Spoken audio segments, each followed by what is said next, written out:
1676.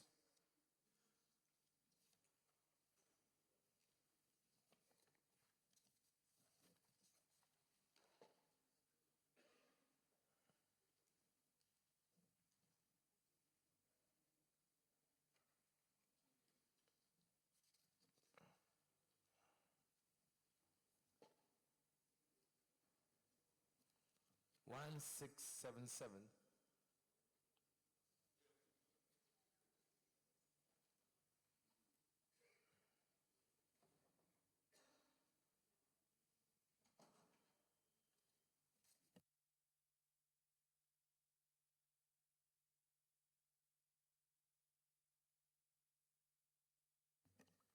1678.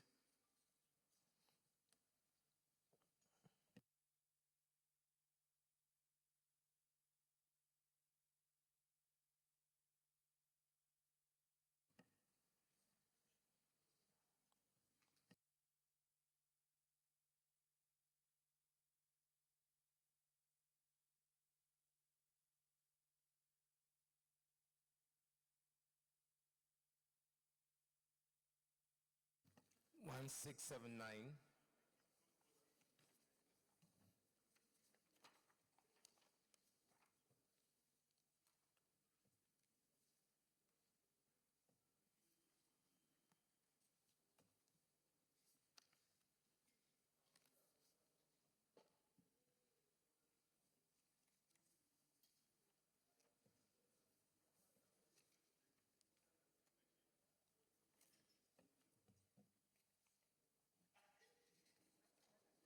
1680.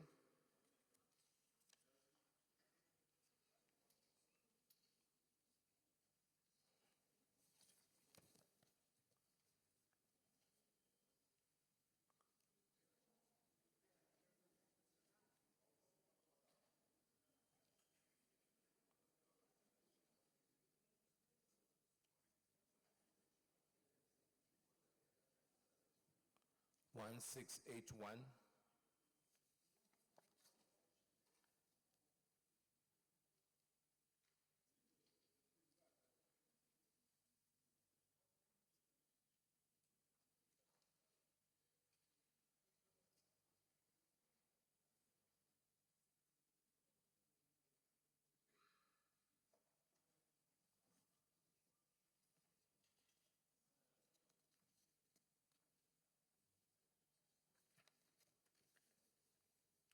1682.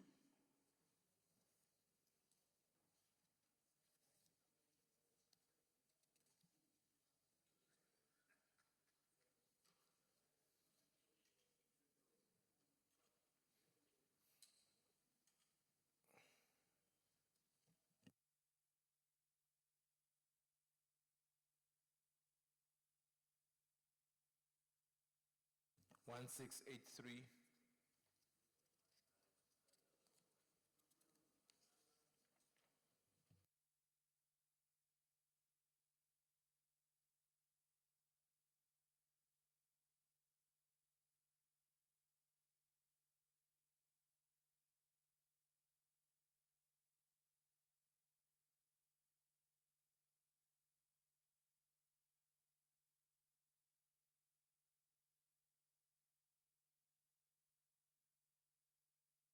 1684.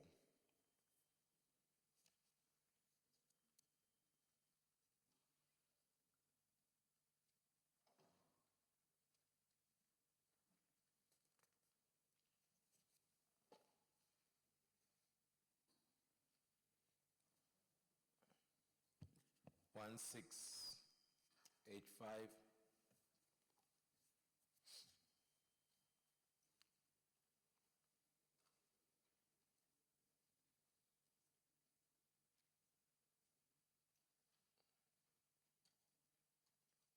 'Former Governor, one-time pro tem Chief Whip, Ranking Senator Abba Booker Bryan from Yobe East.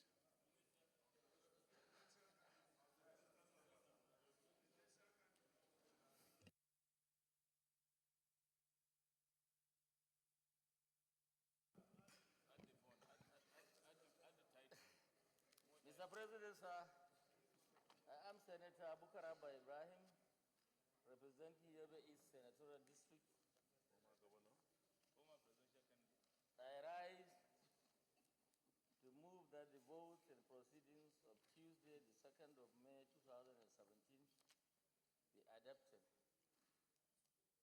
So I move. Senator Anjuba.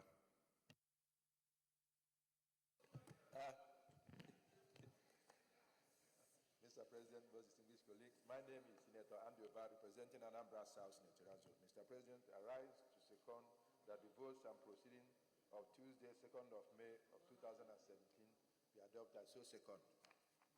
Distinguished colleagues, those in favor that the votes and proceedings of Tuesday, 2nd May 2017 hereby approved, say aye. Those against say nay. The ayes have it. Votes and proceedings of Tuesday, 2nd May 2017 is hereby approved. Announcement. Letter from Senate Minority Whip, Senator Philip Aduda. Letter of appreciation. Distinguished colleagues, I would like to sincerely express my profound appreciation for the support, quality time, and resources you committed on the occasion of my free fertilizer distribution to farmers in the Federal Capital Territory, FCT, which held on Saturday, the 29th of April 2017. Your gracious presence made the event a very memorable one for all of us and the entire people of the Federal Capital. As you honored me with your presence, may God Almighty continue to be present in all your endeavors as you continue to steer the affairs of your constituency. Accept the assurances of my high esteem and best regards. Senator Philip Tanimo Aduda, Senate Minority Whip.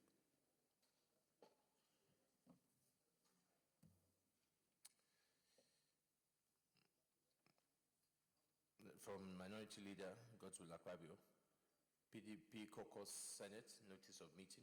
This is to inform distinguished senators of the Senate Caucus PDP that an emergency meeting shall hold today, Wednesday, May 3rd, at the hearing room 1, immediately after plenary. Signed, Minority Leader Godswill Akpabio.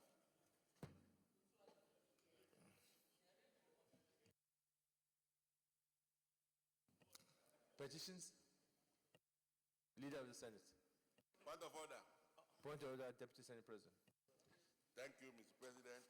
Distinguished colleagues, I come under Order 43, personal explanation. By the indulgence of the Senate and the leave of the President of the Senate, a senator may make a personal explanation, although there be no question before the Senate, but no controversial matter may be brought forward, nor any debate arising upon the explanation. The terms of the proposed statement shall be submitted in detail to the President of the Senate when his leave is sought. Distinguished colleagues, yesterday evening I received a very disturbing written information, and I decided I'm going to share it with my colleagues and to the Nigerian public through the platform of these chambers. And I do not intend to waste their time. I'll simply read the information and then we'll rest it at that. The plan, they said that on the 6th of May, Saturday night, that's Saturday coming, 2017/Sunday morning, the EFCC, alongside with local and international media, both print and TV, radio, will raid an apartment under the guise of whistleblowing policy of the federal government, with search warrant already obtained in the magistrate court to search an apartment alleging to be one of your guest houses in Enugu capital state or any suitable available apartment in your senatorial district that will serve this evil purpose. EFCC claiming to have received a tip-off from a whistleblower in your state alerting the agency of a large, huge amount of money of different currency in the state apartment belonging to you, Senator Koremadu, Deputy Senate President of the Federal Republic of Nigeria. A proceed which is likely to be illegally obtained and acquired, which constitute abuse of office with corruption. The things to be discovered in the state apartments are a huge amount of money with different currencies, such as British pound, sterling, US dollars, Indian rupees, South African rand, and Malaysian currency. Documents alleging to be yours, such as a 2015 campaign memo and logistic, a list of names, chairmen, local governments of party men and women, that benefited from your empowerment program and other cooked documents bearing your signature. There will be a single photo portrait of yours that will be placed in the sitting room. There are ammunition such as AK-47, 2 pump-action guns with unused gun bullets. Your distinguished senator will be invited by the anti-graft agency for questioning and interrogation to shed more light on the said apartment, which will lead to your arrest and detention pending the outcome of the investigation. While you are still in detention, well-sponsored non-governmental organizations will be protesting around the nation: Lagos, Enugu, Anambra, FCT, Abuja. In fact, sponsored youth in your central district will come to Abuja protesting in National Assembly gate with petitions submitting one to the Senate President and one to the Clerk of National Assembly calling you. While protests are ongoing according to their evil plan, the FCC, after detaining you at least 3 weeks, you will be charged to court since Section 308, immunity clause, do not apply to your office. Their target is to indict you and kill your political ambition so that you can no longer stand for any future election, and to show the international community and the Nigerian people they use Senator Ike Ekweremadu as a corrupt politician. I sympathize with you, and God will continue to use people like us to destabilize their evil plans against you. I wish you all the best in your political journey. I rest my case. Thank you, JSP. We take note of that. Who is saying point of order? Somebody? Oh, yes, Anthony Daniel. Thank you, Mr. President. My name is Joshua Lidani, representing from the South. My point of order is based on Order 43, if I may read with your kind permission. By the indulgence of the Senate and the leave of the President of the Senate, the Senator may make a personal explanation, although there be no question before the Senate, but no controversial matter may be brought forward, nor any may debate arise upon the explanation. The terms of the proposed statement shall be submitted in detail to the President of the Senate when his leave to make it sought. Mr. President, there was a referral to my committee by the Senate concerning the conference committee on the bill called Dangerous Drugs Act Amendment Bill 2017. The bill, sir, was handled by the Committee on Health, by NAFDAC, I think it's Committee of Health, on Health. So I think that should be the proper committee to handle this conference committee, not my own committee, sir. I add that.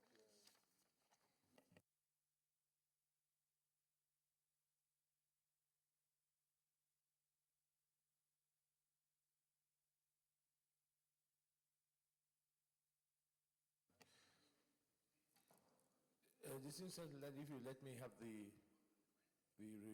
conference call that I'll send to you, I will direct accordingly. All right, thank you. Leader of the Senate.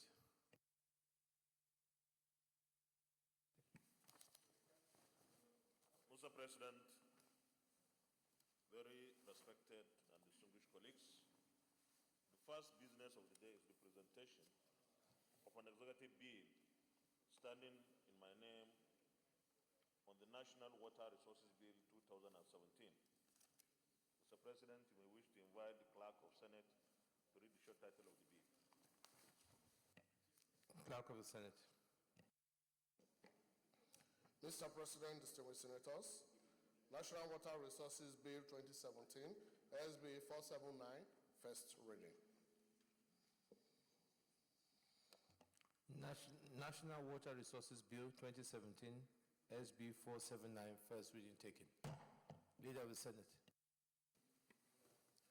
Mr. President, very distinguished colleagues, the second business of the day is the presentation of the report of the Committee on Works in respect of A, National Roads Fund Establishment, ETC Bill 2017, and B, Federal Road Authority Establishment, ETC Bill 2017. Mr. President, you may wish to invite Ranking Senator Kabir Gaya, Chairman of the committee, to move the motion for the Senate to receive the reports. Senator Kabir Gaya, Kano South.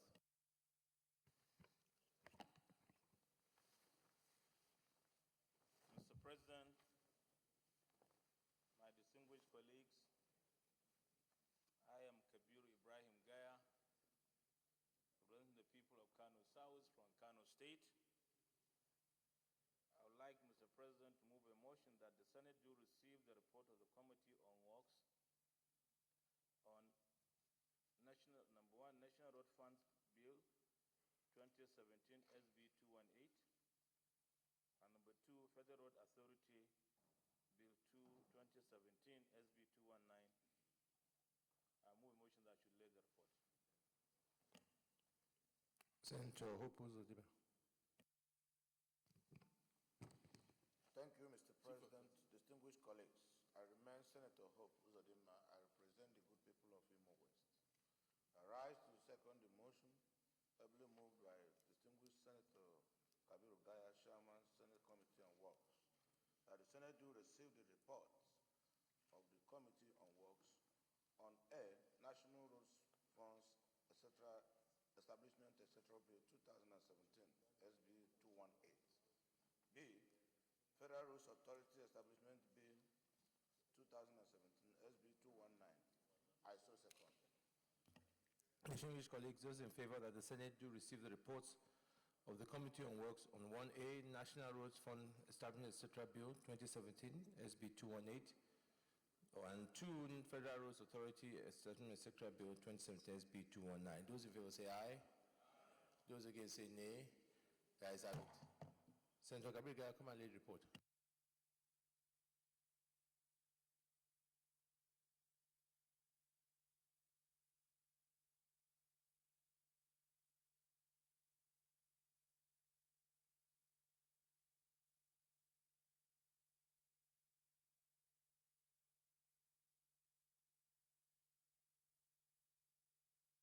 Leader of the Senate. Mr. President and my distinguished colleagues, the third order of the day is presentation of the report of the Committee on Banking, Insurance, and other financial institutions in respect of A, Credit Bureau Services Bill 2017, and B, Secured Transaction in Movable Assets Bill 2017. Mr. President, you may wish to invite distinguished Senator Rafiu Adebayo, Chairman of the committee, to move the motion that the Senate do receive the two reports. I so move. Senator Rafiu Adebayo. Brian. Thank you very much, Mr. President. My distinguished colleagues, I'm Rafiu Adebayo Ibrahim, Kwara South. I rise to move that the Senate do receive the reports of the Committee on Banking, Insurance, and other financial institutions on A, Credit Bureau Services Bill 2017 SB 205, and B, Secure Transaction in Movable Asset Bill 2017 SB 261 to be laid. I so move. Senator Theodore Oji, Abia Central.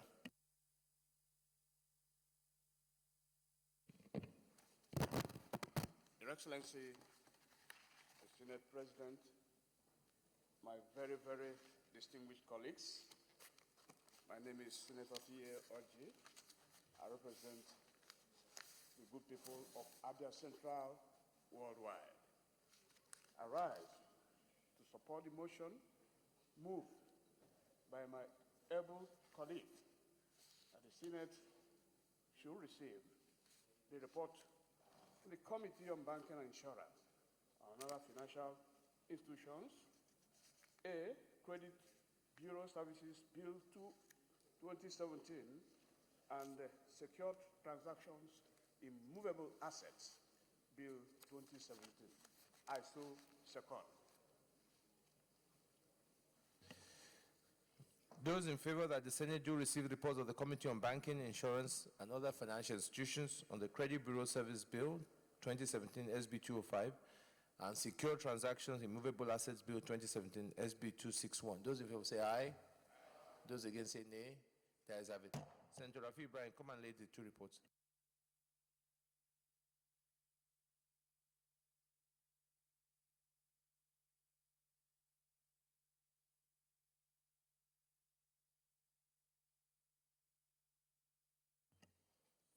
Leader of the Senate.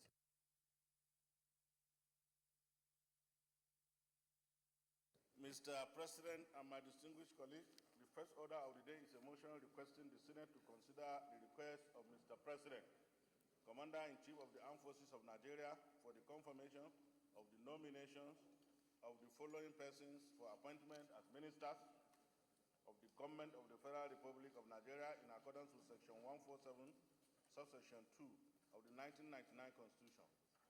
1. Stephen Ikani Ocheni, Professor, Kogi State. 2. Suleiman Zarma Hassan, Gombe State.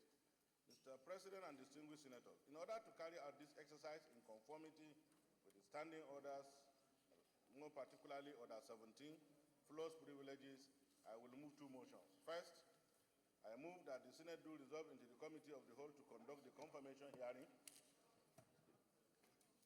I so move. Mr. President, distinguished colleagues, I rise to second the motion moved by the leader that the Senate do resolve into the Committee of Whole to consider the nominations. I so second. Distinguished colleagues, those in favor that will resolve into a committee of the whole to consider, to resolve in the committee of the whole. Those in favor say aye. Those against say nay. The ayes have it. Leader of the Senate. Mr. President and distinguished colleagues, I move that the Senate do admit the nominees and the special advisor to the President on National Assembly matters into the Senate chamber. I so move. We have resolved that he will move. Once he leaves the chair, he is deemed to have moved.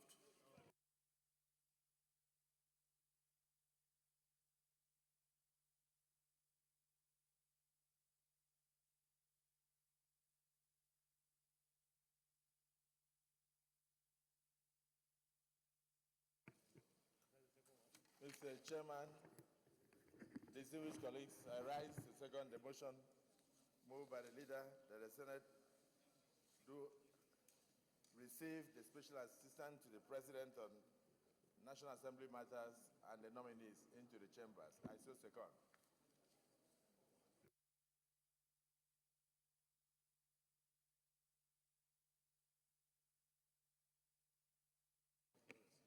Distinguished colleagues, those in favor of the motion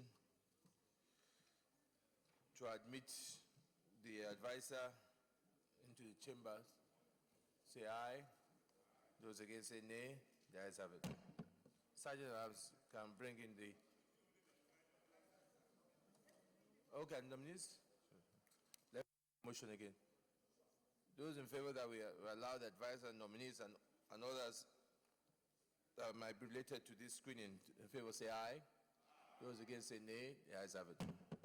Sergeant at Arms, bring in the advisor and the nominees and who are accompanying them.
Distinguished colleagues,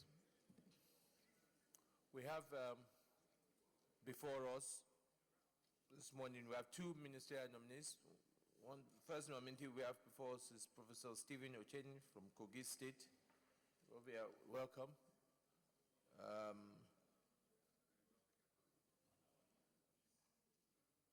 By practice, we'll first allow you to tell us a bit about yourself. Maybe there are parts in your bio data that you want to update or acquaint us with, and give us a background, and after that you take questions from the senators. So I yield the floor to you. Thank you. My most distinguished Senate President of this Senate of the Federal Republic of Nigeria, the Deputy Senate President, my most distinguished Senate Leader, my very most distinguished senators, and other principal officers of this Senate of the Federal Republic of Nigeria. I'm here to give a brief background story about myself. My name is Professor Stephen Ikani Ocheni, born 25th of June 1959 in a small corner in a village called Wowo in Igalamela, Odolu local government of Kogi State. I attended St. Boniface Primary School. From there, I proceeded to Ida Secondary Commercial College, where I obtained my West African School certificate in 1979. From there, I proceeded to the Federal Polytechnic Ida in Kogi State, who were the third set, where I graduated with a higher national diploma in accounting in 1983. Thereafter, I went to Enugu State University of Science and Technology, where I obtained a postgraduate diploma in finance, followed by the Master of Business Administration degree in finance as well. During this time, I was a lecturer at the Federal Polytechnic, Ada. Along the line, as part of the challenges of academics, I had to improve further on my academic capabilities by going further for my doctorate degree. At this point, I was admitted in 2001 into the MSc PhD program of the University of Nigeria, Nsukka. Having served at the Federal Polytechnic Ada for a period of about 8 years, I now joined the Kogi State World Bank Assisted Essential Drugs Program. From there, I moved into the civil service as a director in finance and account in the office of the Accountant General of Kogi State. In the year 1998, I was blessed with an appointment as permanent secretary in the Kogi State Civil Service. I started with the State Ministry of Youth Development and then later to Government House, where I served as permanent secretary Government House from 1999 to 2003. Thereafter, I moved into the Federal Civil Service.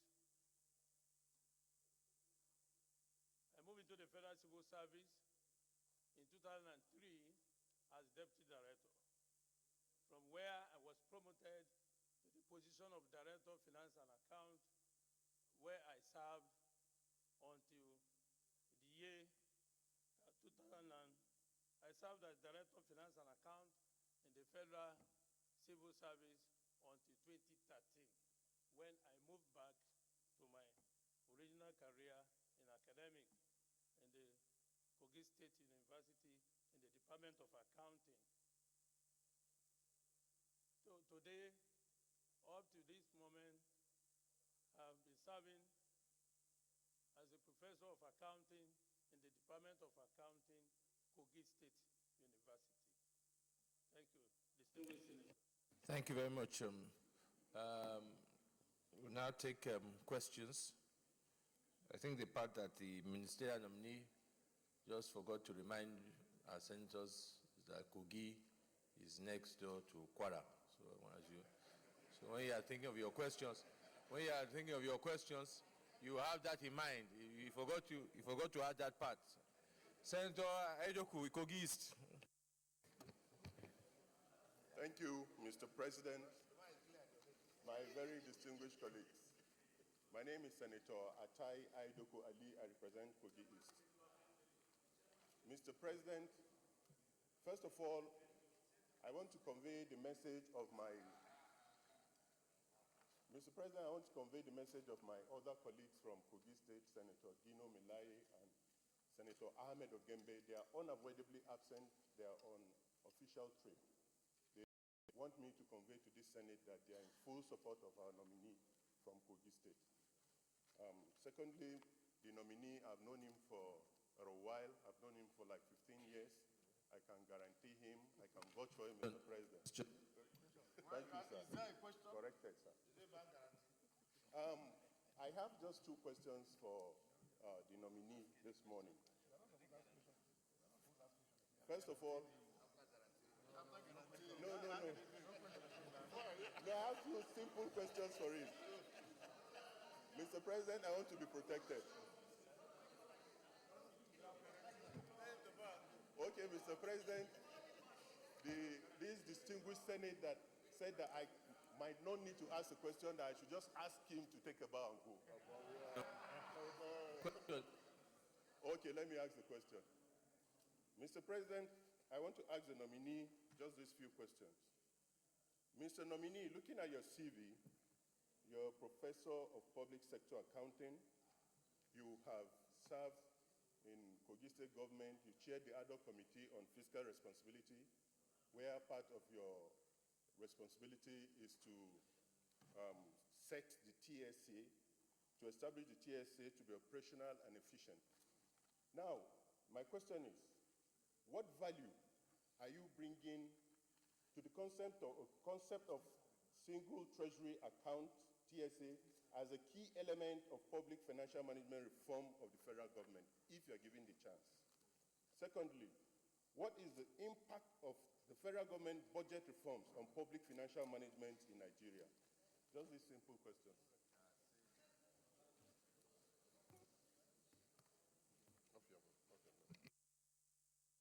Senator Sekibo.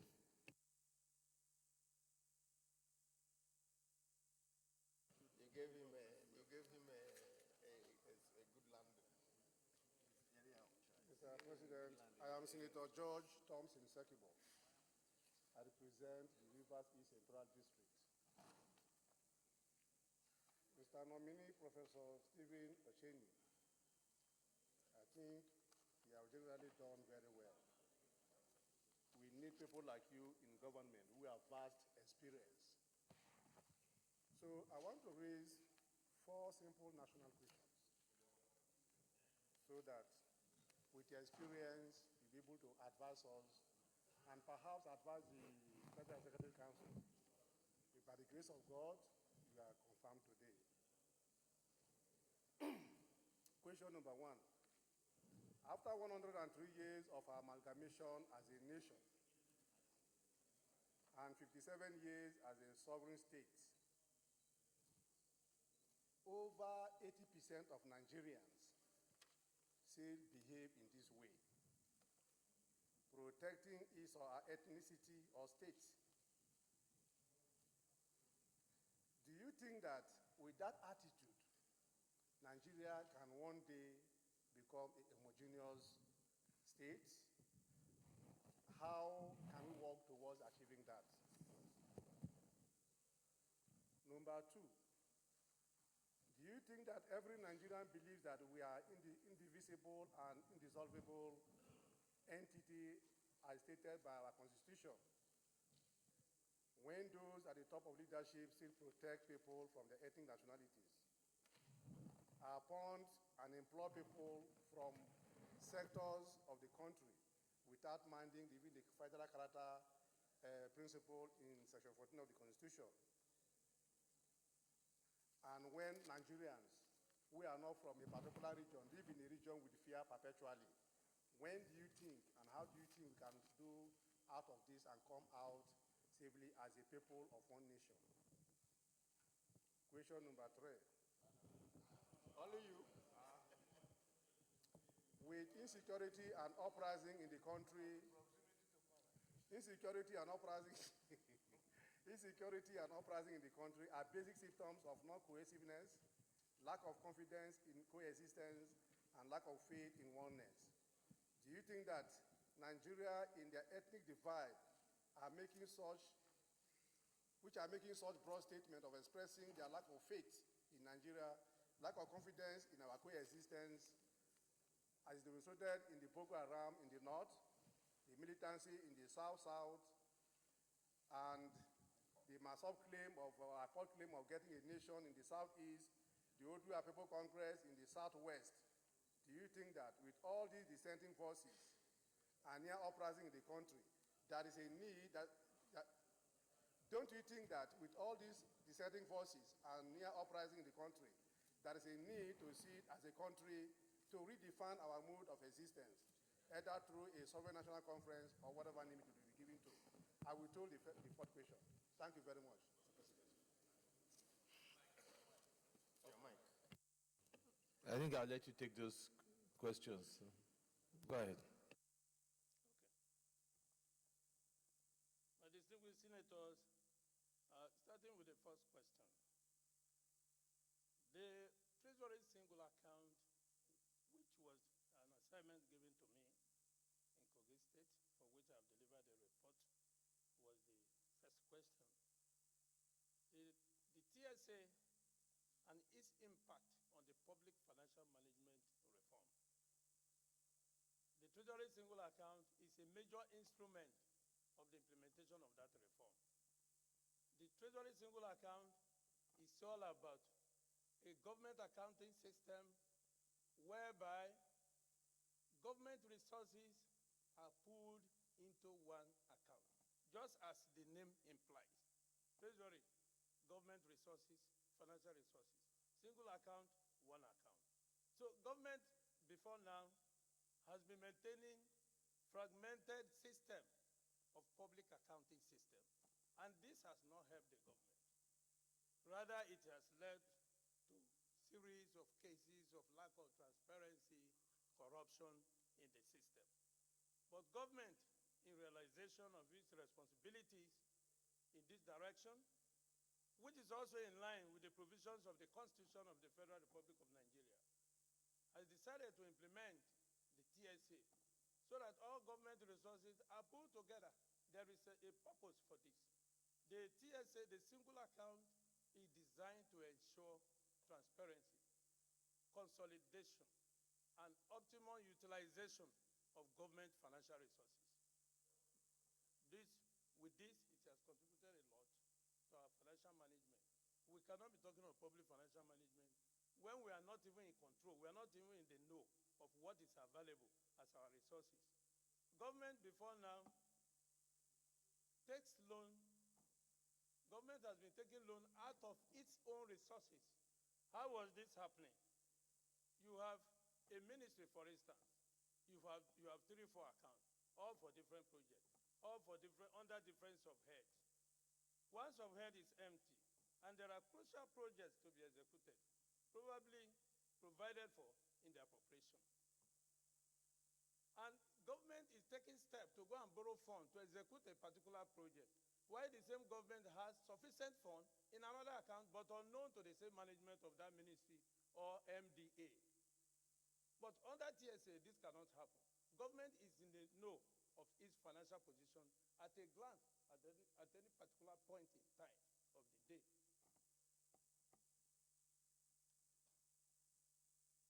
Then the budget also has a big role to play when we talk of public financial management reform.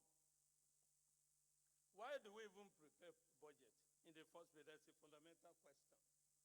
We prepare budget because we don't have enough money to finance all our projects. It's as simple as that. If I have all the money that I need to run my family for the next 1 year, I don't need to sit down to prepare any budget.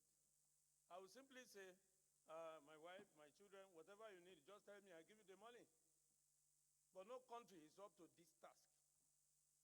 So in view of scarce resources, government must ensure efficient allocation of available limited resources to projects that are of priority to government. If you have little at your disposal, then of course you have to identify your priorities. And in identifying your priorities, all you need to do is to prepare a budget. And what are the framework for this budget? The first major framework for budget preparation is authorization. And what is the bedrock of this stage, which is the foundation of all budget? You have to know your revenue base. And this revenue base is established with the medium-term revenue expenditure revenue framework. So the Budget Office of the Federation has the responsibility under the Fiscal Responsibility Act to determine the revenue base of the government before you can talk of your expenditures. And the expenditures are embedded in a document known as the Medium-Term Expenditure Framework. So the Medium-Term Expenditure Framework, you cannot talk of expenditure without first of all identifying what is available at the disposal of the same government. So having established the revenue base of government, the government now takes the next step to determine out of what is available, how much can we inject into social projects.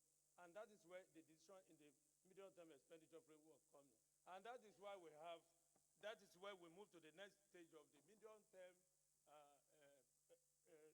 strategy, expenditure strategy. We have to determine what are the strategies of government in the various sectors. What are your priority projects? When we know your priority projects, then we can allocate the limited resources. Having done this, then we can now come with our projected income and expenditure. And that is what budget is all about. And then having done this, then we'll be able to think of MDA ceiling, expenditure ceiling for expenditure ceiling for MDAs. And that is what we call budget envelope. Because having identified your revenue, you now know what you can spend. Then you can now allocate or sub-allocate what is available to different MDAs. So different MDAs will now be able to say, okay, fine, this is what is available to us this year. Then we also sit down and develop our own priorities in line with the 3 years financial plan. So that is the contribution of the TSA and the budget to the overall public financial management reform. Then going to the next question.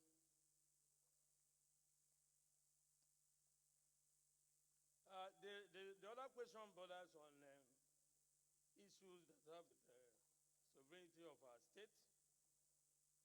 After 1 or 2 years of amalgamation, we are still somehow behind on issues homogeneous living. I think ethnicity, as much as possible, the human nature identifies with its origin. That's the little I can say about it, the human nature.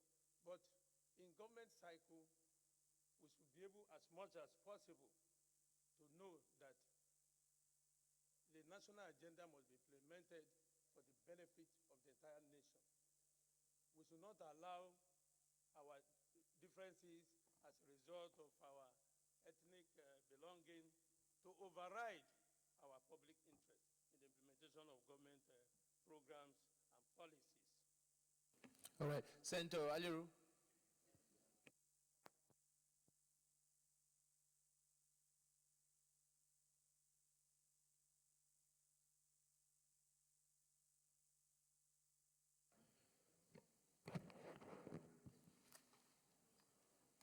My name is Mohammed Adamu Aliru. I represent Kebbi Central.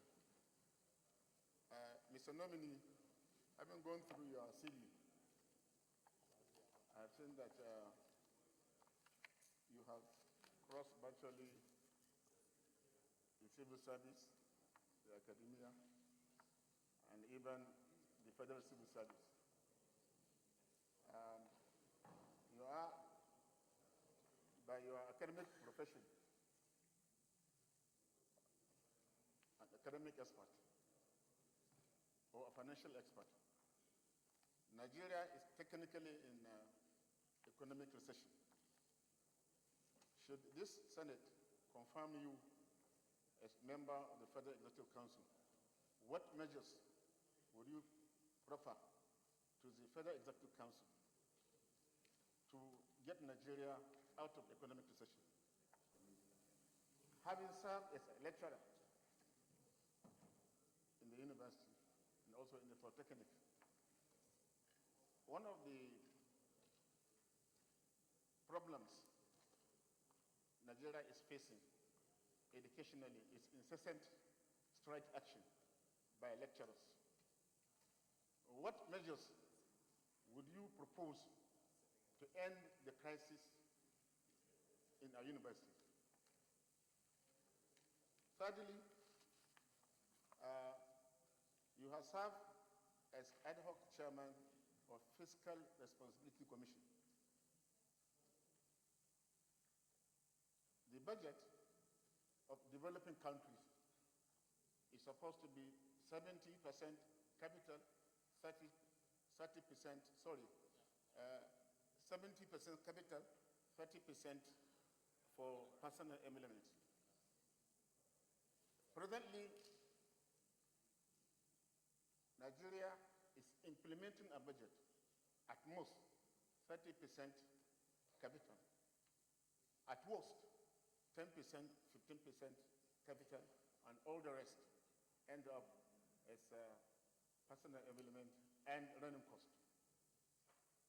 What would you suggest is a way of getting out of this problem? Thank you.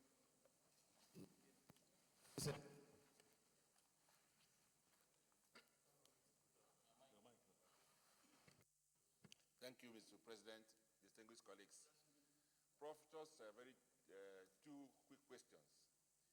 I'm sure you're aware that two of the most challenging things for us as a nation now is corruption and poverty. Now, as a professor of accounting, I'm sure you're also conversant with the war against corruption in Nigeria, which appears to be a post-action response. That is to say, somebody has embezzled money, is arrested, investigated, probably prosecuted, which is usually endless anyway. Is it possible to use accounting principles to block holes, to make it impossible for monies to be embezzled, from your experience? And secondly, on the issue of poverty, I've seen your resume. It appears written extensively on the issue of poverty reduction. As someone who will likely be a member of the Federal Executive Council, what do you think should be the poverty reduction strategies for this government to enable us to address the imbalance and the embarrassing poverty in our land? Mr. you answer those questions. Okay. Distinguished senators from the Federal Republic of Nigeria, the first question borders on my contribution or what area I can contribute positively to the measures to reduce or eradicate the current recession in the Federation. Now, if I'm given the opportunity, I will say that I would rather work towards the implementation, towards the successful. My recommendation would be what we can do to implement the recently launched program of President Muhammadu Buhari, designed to fight this current recession. And that program is known as Economic Recovery and Growth Plan. Because having gone through the mandate of this economic recovery plan, the objectives are sufficient enough to restore the country back to financial viability, at least to some extent, to reduce the suffering of Nigerians under the current economic recession. This plan that was launched recently emphasizes on the need to boost local revenue generation, and that has been lacking all along. Not totally, but emphasis has never been on internal revenue generation. If the internal revenue generation is emphasized and efforts are made towards improving on our internal revenue generation, then of course we'll be able to sustain and even implement our budget. Why are we not implementing sometimes our budget up to 70 or 80 or 90%? It's because of the decline in the revenue projection of the Federation.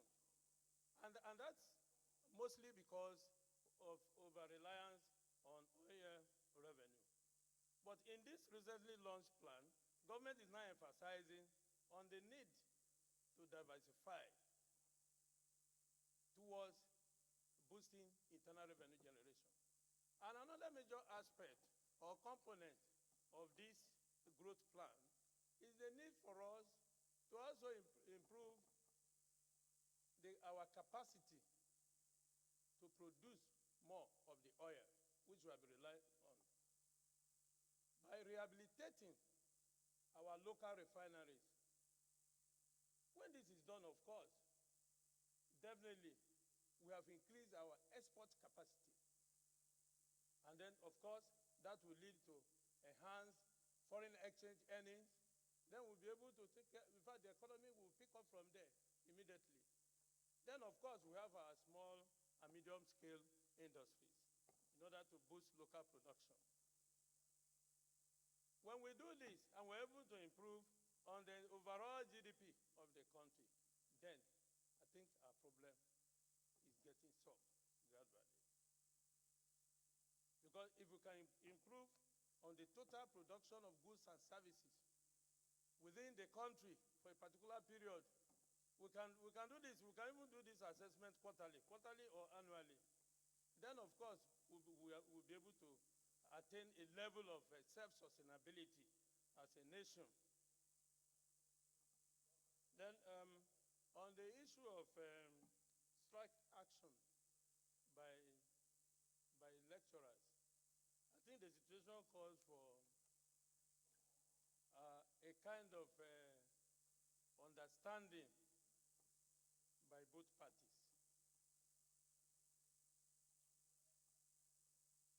The lecturers as well, on their part, are part of the economic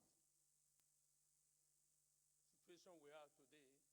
What I mean is, the lecturers will try as much as possible to understand that we have some decline, particularly in our oil revenue. And that ultimately affects the implementation of the budget. I think the major area of complaint of the lecturers is on maybe some are saying non-payment of salaries. We are of a state university, but the issues that are being stressed mostly brothers from federal universities. And if salaries are not paid as at when due, or other welfare programs are not executed, are not paid, and perhaps provided in the budget, the next question is the budget being realized as proposed? All comes down to the issue of being able to realize enough revenue to be able to actualize the proposals in our budget. Senator Abdullah Adamu, I think you want to ask a question.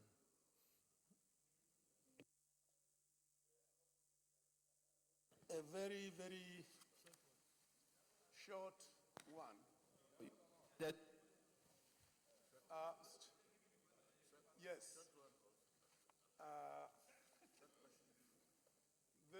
distinguished nominee,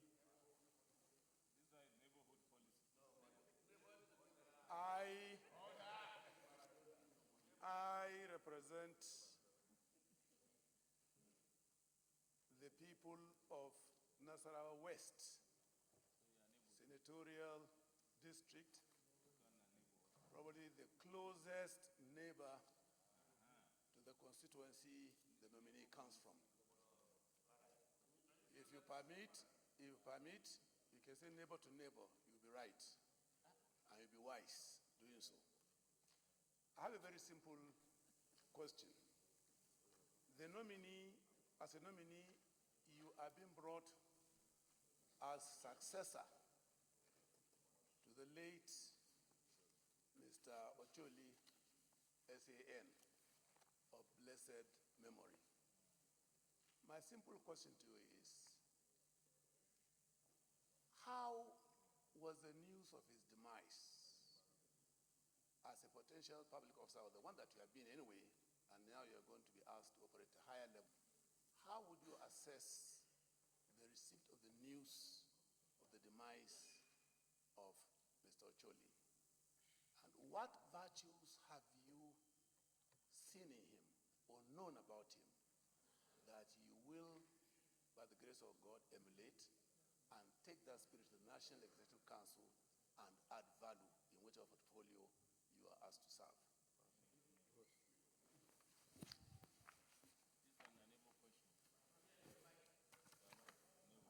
No, if we can take the questions from the Deputy Senate President on corruption and poverty reduction, and then the question from Abladam, Senator Abladam. Okay. Yeah, the question on poverty and corruption was preceded by over allocation of government resources to recurrent expenditure instead of capital expenditure. Like I said earlier, the economic growth plan emphasizes also on the need to reduce budgetary allocation to recurrent expenditure. It seeks to increase allocation to capital by 10%, and then to review downward allocation for recurrent expenditure. So by this, if our capital expenditure is improved by whatever percentage in the budget, then of course, there will be an improvement in the overall development of the country. And that will go a long way to reduce poverty. When there's development, take for instance, even from the stage of capital project development, capital project execution, people are being employed. Employment is being generated at every level, even from the start of implementation until the projects are completed. So if we increase our capital expenditure allocation by any percentage, we're also reducing poverty by that percentage. And I'm sure this is one of the ideas behind government wisdom in advocating increase in capital expenditure. And also we should be able to, as much as possible, encourage our graduates to take more interest in self-employment scheme. Because the public sector cannot continue to absorb 100% of our graduates every year, as it was in the past. Because if we develop the private sector, and the private sector cannot develop without increasing our capital expenditure allocation. Because by doing that, we are creating an enabling environment that will attract foreign direct investment. And then the economy will pick up, and then we'll be able to create more jobs. If you are a welder, for instance, and there's no power supply, and you have to go and hire a generator, you have to pay exorbitantly for petrol and all that, then in fact, the job crumbles. And then you lay off the people that are working with you. So So the impact of government expenditure in capital expenditure on the development of the private sector is much, is very enormous, and cannot be set aside at all. Then the last question on from our distinguished senator, Nasarawa West Senatorial District, Senator Abdullahi, is all about the unfortunate demise of our brother, and how we can, my view, well, our late brother was a man of impeccable character, a man of a distinguished profession. But I want to assure you that in Kogi State, all the supporters, all the group, in fact, we don't have differences in that direction. We shall work towards attaining the goal of the government, carrying everybody from every perspective along. That is my little view. Distinguished colleagues, the civil colleagues, let us, distinguished colleagues, there are too many who's,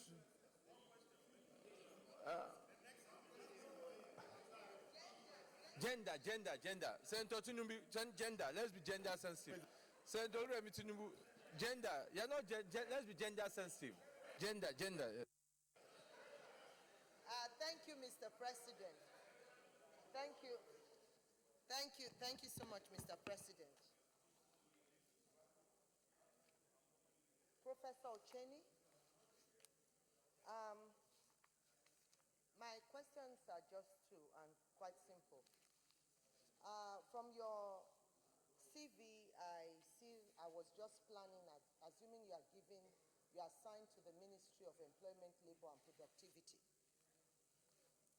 My two questions will be, what would you do about the youth and employment problems we have in the nation right now? And May 1st was Labor Day, and Nigerian workers are agitating for 65,000 naira as their minimum wage. With these two questions, what would be your advice to the Federal Executive Council on the way forward? Thank you. Thank you, Senator Tinubu. Yes, well, take those two questions. Yeah. Distinguished senators, my advice would be for both government and labor to go to a round table and discuss the possibility of implementing the minimum wage. This discussion will be anchored on the budget of the Federation. It's like, if your children are demanding for 100 naira and you have 10 naira in your pocket, not until you disclose or you declare your asset, they will not believe in what you are saying. By the time government and labor go to a round table, then we'll be able to tell the labor, look, you people are asking for this. The implication of this for a civil servant in a month, for so number of months in a year, times so number of category on level 1, 2, 3, 4 to level 17, the government liability will amount to so much. And then right now, government is emphasizing on the need to reduce allocation to recurrent expenditure. And personnel cost is a major component of recurrent expenditure. So how are we going to do this? Look at your road. My dear comrade, you have traveled from Cross River. You have traveled from Kogi State. How were you feeling traveling on your road with all the potholes? This is what the government wants to do. Then please, if you are in my shoes, for instance, if you are holding a meeting with the Minister for Labor, you tell them, if you are the Minister for Labor, what will you do? Given this budget at your disposal, do you want us to use this budget to pay for salaries alone, then at the end of the day, you strike a balance. It may not really be what is being asked for. That's my advice, sir. Distinguished colleagues, we put to the question that if the wish of these colleagues that the nominee take the bow and go. Thank you. Nominee, you can go and take your bow and go.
Distinguished colleagues, we have before us the second ministerial nominee, Suleiman Hassan.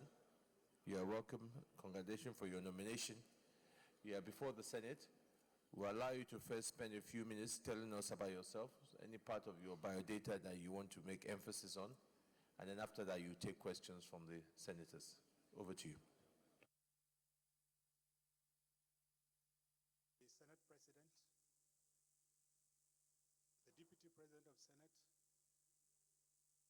principal officers of the Senate, distinguished members, ladies and gentlemen. My name is Suleiman Hassan Zarma. I was born in Bauchi on the 15th February 1958. I started primary school in St. Michael's Primary School, Posomina, completed in Elia Angwarimi Primary School, Kaduna. I went to Government Secondary School, Zaria, between 1972 and 1974. It is now Al-Huda Huda College. I then proceeded to Kaduna Polytechnic, took a certificate in land surveying, worked briefly with Pan-African Surveys Limited in Kaduna, a survey consultancy firm. I then returned to Kaduna Polytechnic to do an advanced certificate. Again proceeded to Survey School Oyo to do an advanced certificate. Returned to the Kaduna Polytechnic to take a higher national diploma. Again returned to Kaduna Polytechnic in 1991 to do the professional diploma. And I then went back to service with the Bauchi State government and have been in the employment of Bauchi State government until the creation of Gombe State, when we were deployed to our states of origin. As a civil servant in 2002, I was appointed a local government chairman. Mr. Senate President, permit me please to say, in 2002, when I was appointed local government chairman, distinguished Senator Joshua Lidani was the deputy governor of that administration, and distinguished Senator Usman Bayero Nafada was the speaker who screened me to become a local government chairman.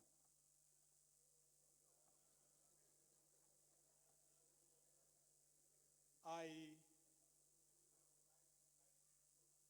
retired from the civil service in 2003 and started a professional practice in the name of Suleiman Hassan and Associates. It is a survey consultancy, and along the line, I was doing a bit of politics in the ANPP. I was a staunch member of the Buhari organization. I was also the chairman of the CPC in Gombe. In my private practice as a surveyor, I was an active member of the Nigerian Institution of Surveyors, and I came to the Surveyors Council of Nigeria as a member of council representing the Nigerian Institution of Surveyors between 2004 and 2011. While being a member of council, I was an examiner for the Surveyors Council of Nigeria, and in 2015, I became the registrar of the Surveyors Council of Nigeria. A few months ago, the President of the Federal Republic of Nigeria, in his wisdom, nominated me as an ambassador. I went through the screening by a committee of this hallowed chamber, and subsequently, he now appointed me again as a ministerial nominee. Distinguished Senate President. Leader of the Senate.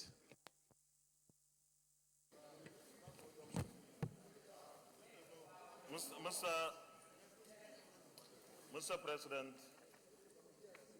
very distinguished colleagues, I'm happy that our colleagues are already saying he should take a bow, because our committee screened him before. I concur with that 100%. But, Mr. President, just for us to be able to gain something, and indeed Nigerians, to gain from this man's very vast experience, I want to ask him one simple question. I happen to be a trained surveyor myself, and from land surveying, I moved on to remote sensing and GIS, in which I have master's and PhD. The National Population Commission could be conducting a census sometimes next year. The INEC would be arranging elections, general elections by the grace of God in 2019. These two organizations require so much of the training you have in the area of defining and demarcating those areas that we need to either take the population census or conduct our elections in senatorial, district or federal constituencies, or even state assembly constituencies. Please educate us on how the National Population Commission would benefit from this very vast experience and this technology. And of course, INEC, that wants to go digital all the way, could use the remote sensing and land surveying expertise and technology that we have so that they can easily identify and work on those electoral units. Thank you very much, and I wish you the best. Senator Bairo. Senator Bairo, I hope you have a question. Mr. Chairman. Okay, thank you. Senator Lidani, I hope you have a question. You have a question. All right. Thank you, Mr. President, distinguished colleagues. My name is Joshua Lidani. I represent Gombe South. Like the nominee has mentioned, both myself and Bairo Nafada had interactions with him. He was chairman of the caretaker committee, which we appointed, and they were screened by the House of Assembly. And we found him to be a very capable, diligent, and hardworking person. And he was born in Bauchi. He went to primary school in Boso. And you know Boso is Niger State, which is neighboring Kwara State. It's neighboring Kwara State. And I think having gone through the process of screening before these honored chambers, and now he's coming before us, I think I'll crave the indulgence of the entire Senate to allow him to take a bow.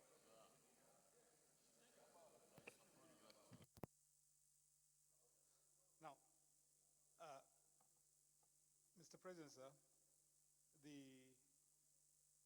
leader asked how our knowledge in surveying the technologies and the innovations in the industry today can help the conduct of census. Good enough, Your Excellency. In 2006, I was also a consultant on Geographic Information System for the National Population Commission during, in Benue State specifically.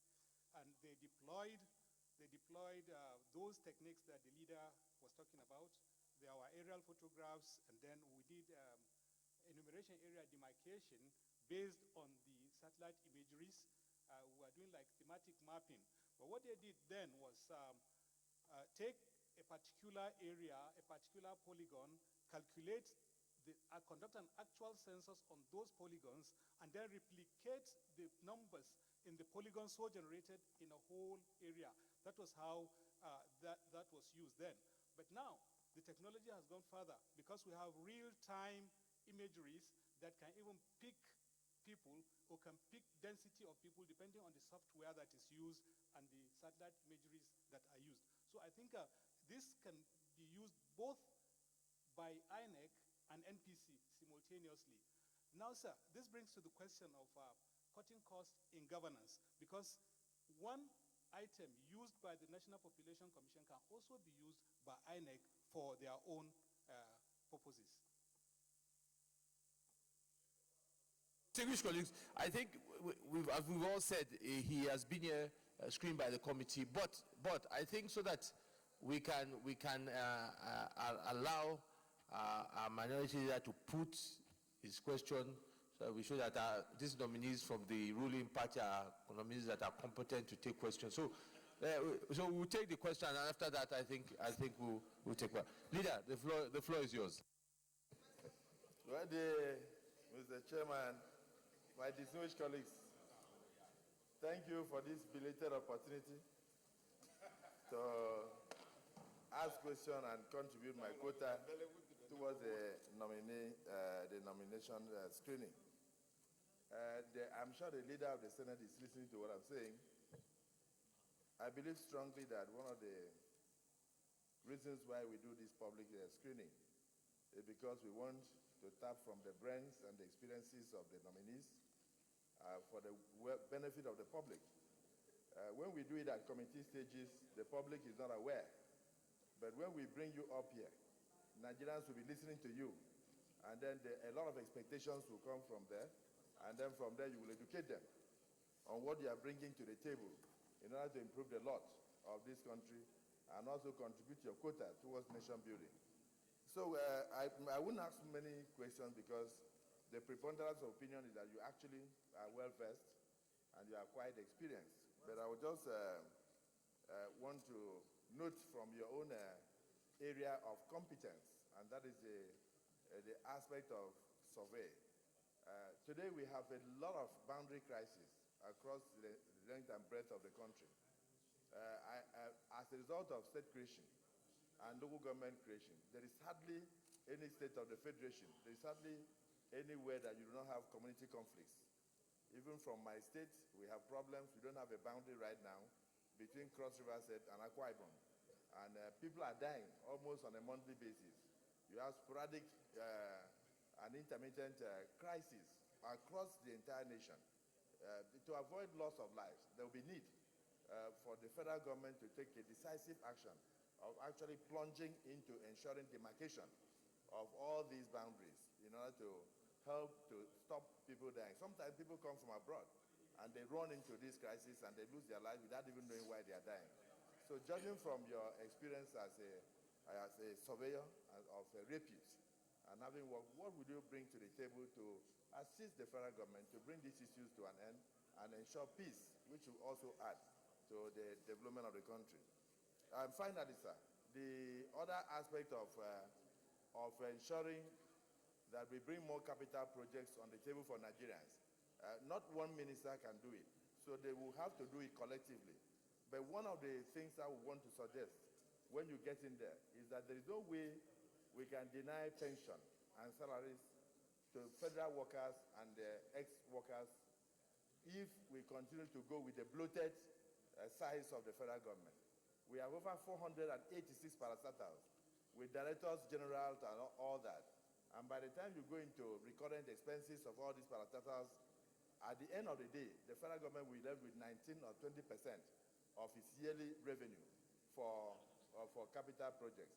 If we do not unbundle the weight on the federal government, there is no way we can talk of juggling and then increasing money for capital expense. So I would like to ask, if you were in a position to support, will you support the idea of unbundling the weight on the federal government, particularly such places like the UBE, where the federal government does not have a single primary school, but we have to centralize control of primary schools across the nation? I believe that such parastatals are no longer moribunds and should not be encouraged because they are also part of what adds to the weight on the federal cough, capital projects across the nation. You cannot put something on nothing and expect it to stand. I congratulate you in advance. Thank you, sir. Mr. Nomi, you can take those two. Just one question. Yeah. Your Excellency, sir, the minority leader, sir, the issues of boundaries everywhere in the world, sir, it is an issue that will keep going and coming back because the definition, every entity is defined by coordinates. Every boundary is defined by coordinates. But the interpretation of the coordinate, depending on which side of the divide you are, will determine how you want to shift it. That is to say, it's like someone's standing on the side of oil and another one standing on the side of 710. If it stands me to benefit by more land because it is an indices of annual revenue, if there is an oil well along the boundary and I want it at all costs into my own area, I will define that coordinate to favor me. So it is so much to say an elitist problem because you always find the local community living harmoniously before we come in with our equipment to say we are going to demarcate the boundary. And again, more people than are required come into the boundary interpretation. The person that is supposed to interpret the boundary is actually the surveyor, But so many other people are being drafted into the system. Some people are historians, they want to tell the history of that land. Some people are geographers, they want to define what it is. But the coordinates are there. There is no entity that is created in this day Nigeria that is not delineated by a coordinate, no matter how wrongly done. Because I do remember in some of the gazettes, when you are looking at them, it will tell you that it is 2-hour horse ride south-south. So that is now dependent on the interpretation of which surveyor. And in all our gazettes, these are the kind of interpretations that we have. So we'll continue having problem until we agree to define the boundaries empirically using the current geospatial data that we generate. Distinguished colleagues, if this is the wish of the colleagues that the nominee takes a bow and go. Yes. Okay.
Distinguished colleagues, does anybody have any questions or comments? If not, let me then put the question then. Will the Senate approve the confirmation of the nomination of Professor Stephen Ucheni as a minister of the government of the Federal Republic of Nigeria? Those in favor say aye. Those against say nay. The ayes have it. Will the Senate approve the nomination of Suleiman Hassan as a minister of the government of the Federal Republic of Nigeria? Those in favor say aye. Those against say nay. The ayes have it. Leader of the Senate. Mr. Chairman, I move that the Senate reverse to plenary for the chair to report progress.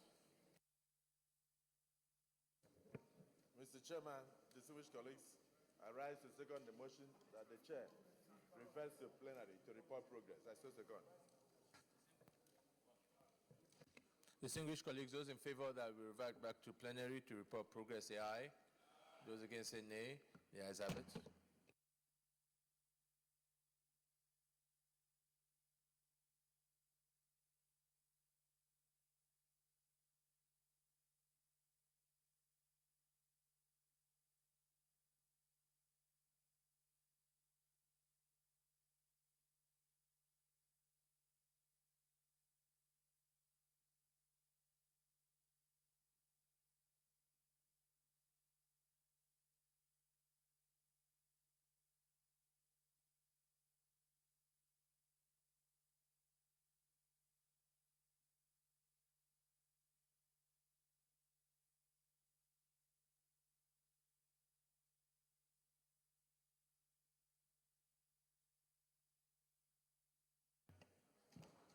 Distinguished colleagues, the Senate in the Committee of the Whole considered the request of Mr. President CNC for the confirmation of nominees for appointment as ministers of the government of the Federal Republic of Nigeria. The nominees answered questions from distinguished senators on a number of topical issues Thereafter, the committee approved the nomination of 1. Stephen Ikanyo Ucheni, Professor, Kogi State. 2. Suleiman Zama Hassan, Gombe State, as ministers of the government of the Federal Republic of Nigeria. Is this a true reflection of what transpired in the Committee of the Whole?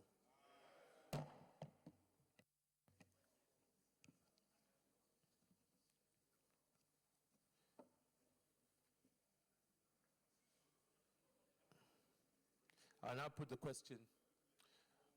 Distinguished colleagues, will the Senate confirm the nomination of Mr.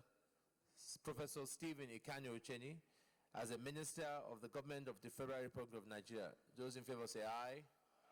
Those against say nay. The ayes have it.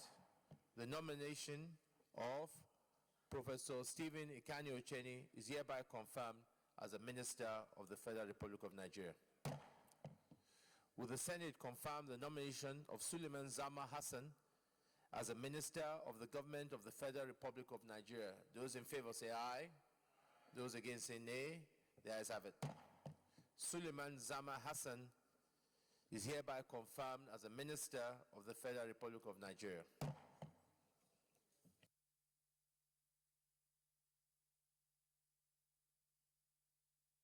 Distinguished colleagues, let me, on behalf of you and the entire Senate, congratulate the new ministers on their confirmation, and we hope that their contribution to the Executive Council and to the government at this very, very important time will be immense and will add a lot of value to the government. The challenges are enormous, and I hope they appreciate it, and we do hope that they contribute their best towards the success of the government. I wish them all the best of luck in their service and to development of our great country. Leader of the Senate.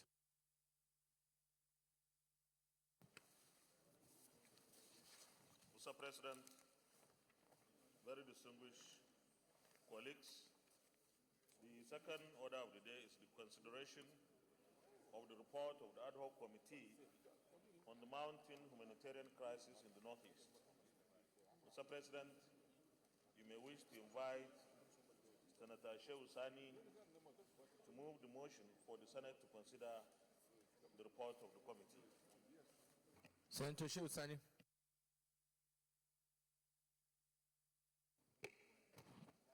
Mr. President, I stand as Comrade Senator Shehu Sani to move that the Senate do consider the report on the Committee on the Mounting Humanitarian Crisis in the Northeastern part of the Federal Republic of Nigeria. I so move.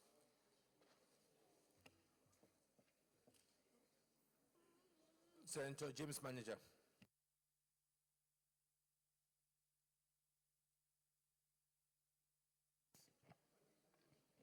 My respected colleagues, James Manager, Delta South. I second the motion moved by Senator Sani to enable him present his report. Thank you, Mr. President. Distinguished colleagues, those in favor that the Senate do consider the report of the ad hoc committee on mounting humanitarian crisis in respect of a motion on the mounting humanitarian crisis in the Northeast. Those in favor say aye. Those against say nay. The ayes have it. Senator Shehu Sani, please go ahead and present the report. I'm with you.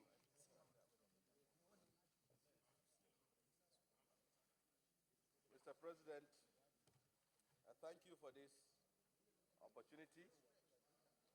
At last, the Committee on the Mounting Humanitarian Crisis in the Northeast has been able to complete its assignment,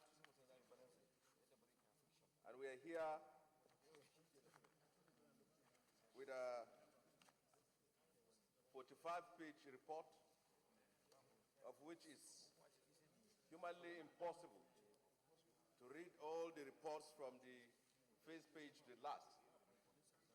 So I crave your indulgence in order to make space available for distinguished colleagues to make meaningful consideration and contribution,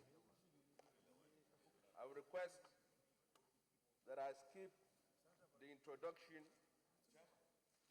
and so many of the initial points that have been made here. I will limit myself to the findings of the committee and then the recommendations which will guide the debate and deliberations in this chamber. Mr. President, I will graciously ask my colleagues to move to page 15 of the report, 7.0, which is the findings. As you could recall, this committee did a thorough job. Before summoning all the necessary persons that need to be summoned and the major stakeholders, we had to travel to the Northeast to get our facts right. And we came back and did a public hearing, submitted our interim report, and this is the final report before the Senate. The findings of the committee starts with A. The committee found that as of 1st December 2015, the sum of 352,865,587 naira and 42 kobo only was the balance amount mopped up from the funds released for PINE in 2014. PINE stands as Presidential Initiative on the Northeast.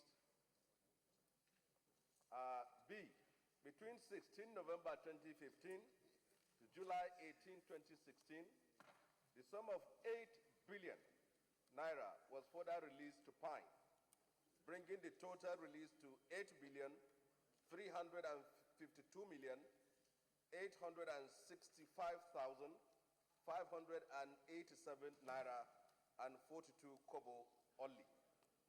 During the period under the review, the Presidential Initiative on the Northeast PINE has expended the sum of 6,818,748,776 naira and 24 kobo only has been expended in the 3 phases project, leaving a balance of 2,026,010,970 naira and 88 kobo only.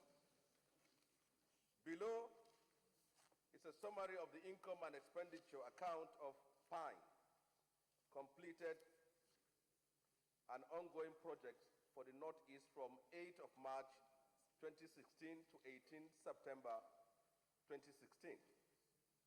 As stated, from 1 to 5 to 6 were receipts from 2014, 2015, and 2016 Appropriation Act. In 2.0, you have the less expenditure, which are in phases from phase 1 to 3, with a total balance of 2,226,010,970 kobo. And we have the outstanding liabilities, which stands at 468,309 and 039 million.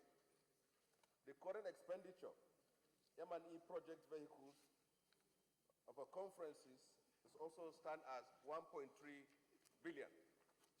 Now we're going to the key aspects of our investigation, which were contracts being awarded by PINE, the Presidential Initiative on the Northeast. The Presidential Initiative on the Northeast have awarded 3939 contracts to various companies to carry out the removal of invasive species of plants, rehabilitations, renovation works, food supplies, consultancy services, and provisions of shelter, supply of tarpaulin cabins, etc. However, the committee discovered that all contracts from the Pine were awarded under the principle of emergency procurement as stipulated in section 43(1) and 2, but with absolute disregard for subsection 3 and 4 of the same section 43 of the Public Procurement Act 2007, which clearly states that all procurements made under emergencies shall be handled with explanation, but along principles of accountability, due consideration being given to the gravity of each emergency. Number 2, immediately after the cessation of the situation warranting any emergency procurement, the procuring entity shall file a detailed report thereof with the Bureau, which shall verify same and appropriate issue a certificate of no objection. B, the committee observed that Pine awarded this contract with absolute disregard to the Bureau of Public Procurement Advice in a letter dated February 3, 2016, where BPP categorically stated that Pine should forward the outcome of the emergency tendering procedure, including the technical and financial proposal, to the Bureau for due process review before contract award. See Annexure 1. C. Similarly, the committee also found out that the entire procurement activities carried out by Pine in the Northeast contravenes federal government financial rules and regulations number 2948, which state that 3, under emergency situation, procuring entity may engage in direct or single procurement of goods, source of procurement of goods, works, or services. Further to subsection 1, procurement shall be made expeditiously without losing sight of the principle of accountability and transparency. 5, on the cessation of emergency situation warranting procurement under this method, the procuring entity shall file records of procurement proceeding with a view to obtaining certificate of no objection, if necessary, from Bureau of Public Procurement. Further analysis of procurement records and documents presented to the committee by Pine and Bureau of Public Procurement shows that all the contracts negate the provisions of the Public Procurement Act 2007 and the provisions of the federal government financial regulations as quoted above.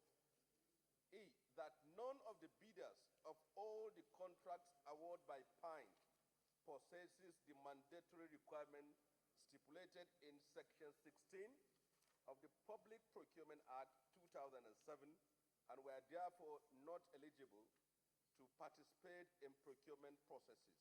I have with me the company's name in boxes and also the requirement which they met and the one which they failed to make. You can see them in clear. From Fastway Nigeria Limited, Josmont Technologies, D&A Facilities Managers and Properties, Hercules and Associates Limited, Halim, all these kind of names.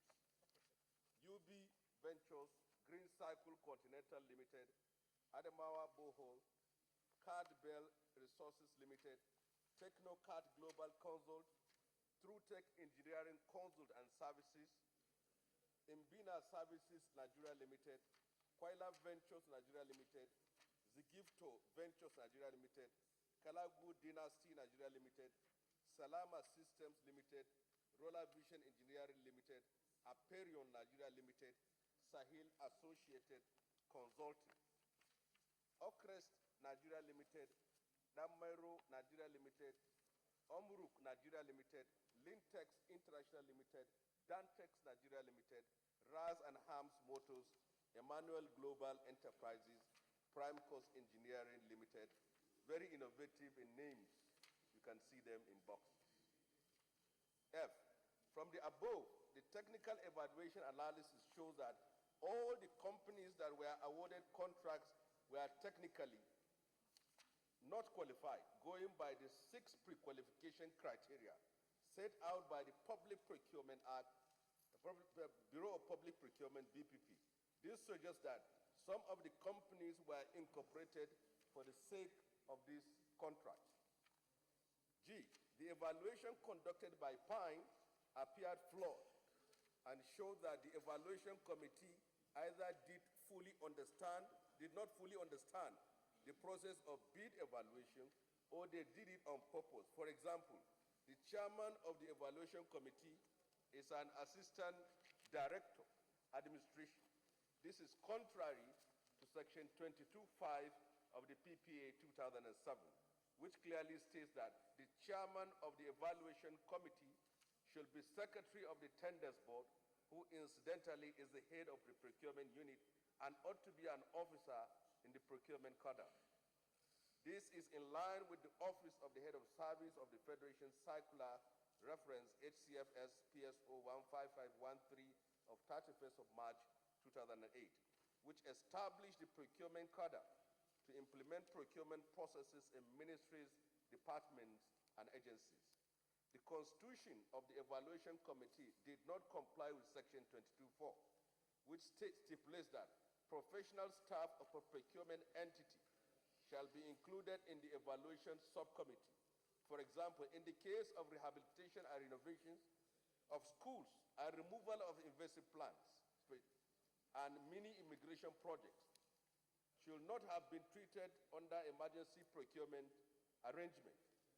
1, that further scrutiny of the documents revealed that there were 1, no evidence of advertisement for all rehabilitation contracts carried out. 2, no evidence of submission of bidders register. 3, no evidence of bid return sheets at the bid opening exercise to authenticate those that participated in the bidding process. It was not a coincidence that each of the contract awarded was bidded by only 3 companies interchangeably. See Annex 2. 4, contracts awarded by Pine were split to favor companies owned by cronies and friends by awarding them more than 1 contract. A forensic analysis of the statement of accounts of most of these companies shows various transfer of funds among them, which you have it them below, and I don't need to read all of them. You have them. If I should read them, all of you will. Now we go to page 27. 27. The committee further found out that all the bills of quantities for rehabilitation works presented to the committee by Pine were all blank, thereby making it difficult to ascertain the true cost of the project. Other anomalies include 1, that only 8 award letters were cited out of the 39 contracts approved by the Ministerial Tenders Board under the Presidential Initiative for Northeast Pine. 2, it was observed that the attendance sheet for Pine Procurement Planning Committee meeting of Friday, 12 February 2016 was attended by 5 officers. 3 of them signed on the day of the meeting, which is 12/2/2016, while the remaining 2 officers signed the sheets 5 days after, which is 17/2/2016. There were inconsistencies in the dates on the attendance sheets for bidders. Then you have the next one. The appointment of consultants for the rehabilitation of schools and the removal of invasive plants, species along river channels in Yobe State under the Presidential Initiative for Northeast were shrouded with fraud, as there was no record of process of how the consultants were engaged.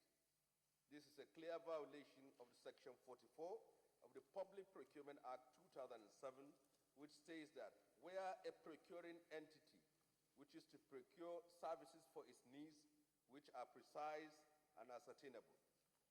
A, it shall solicit for expression of interest or applications to pre-qualify to provide the services by publishing a notice to that effect in at least 2 national newspapers and the procurement journal. That was not done. B, where the value of the services to be procured is less than 1 million naira, or with the approval of the Bureau of such a low value that only national consultants will be interested, the procuring entity may, without placing any notice, request at least 3 and not more than 10 consultants or service providers to make proposals for the provisions of the services in a format stipulated. And a statement of qualifications of the consultant to provide the services. B2, a statement of understanding of the procurement entity needs. B3, the methodology for providing the services. B4, the time frame for providing the service. And B5, the cost or fee for the service. Then we go now to K. The committee could not cite any document conveying Federal Executive Council approval on all the contracts above 50 million as required by the Public Procurement Act 2007. That most of the contracts awarded by Pine have no direct bearing on the lives of displaced persons apparently languishing in hunger, starvation, disease, squalor, and other deplorable conditions in all the IDPs was based on pecuniary needs of the officials. The contracts under reference include Pine contributions to 2 conferences on rebuilding the Northeast at 50 million naira each. They contribute 50 million naira to conferences while the IDPs are only having 2 million for food. The purported payment of 532,657,991 naira and 2 kobo to Josmont Technologies in 2 tranches, 272 million and then 258 million for the removal of invasive plant species, Komadogu, Yobe water channels. Now, the stereotype thinking was that the invasive plants were cleared for 272, but in actual sense, it is 530 million naira was used to clear grasses. You can imagine how grass costs in Nigeria. That the presidential initiative on Northeast took undue advantage of the provisions of emergency situation contract award in the Public Procurement Act 2007 to inflate contracts. Also, contracts were awarded to companies belonging to top government officials, cronies, and close associates.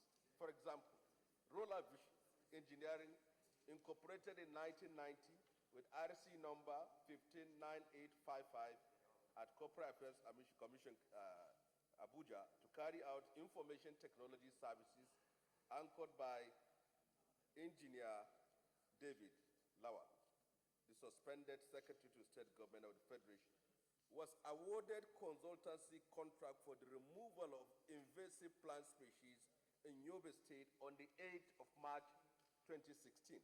The technical evaluation submitted to the committee by Pine shows that the company has only 3 out of 6 pre-qualification criteria of BPP.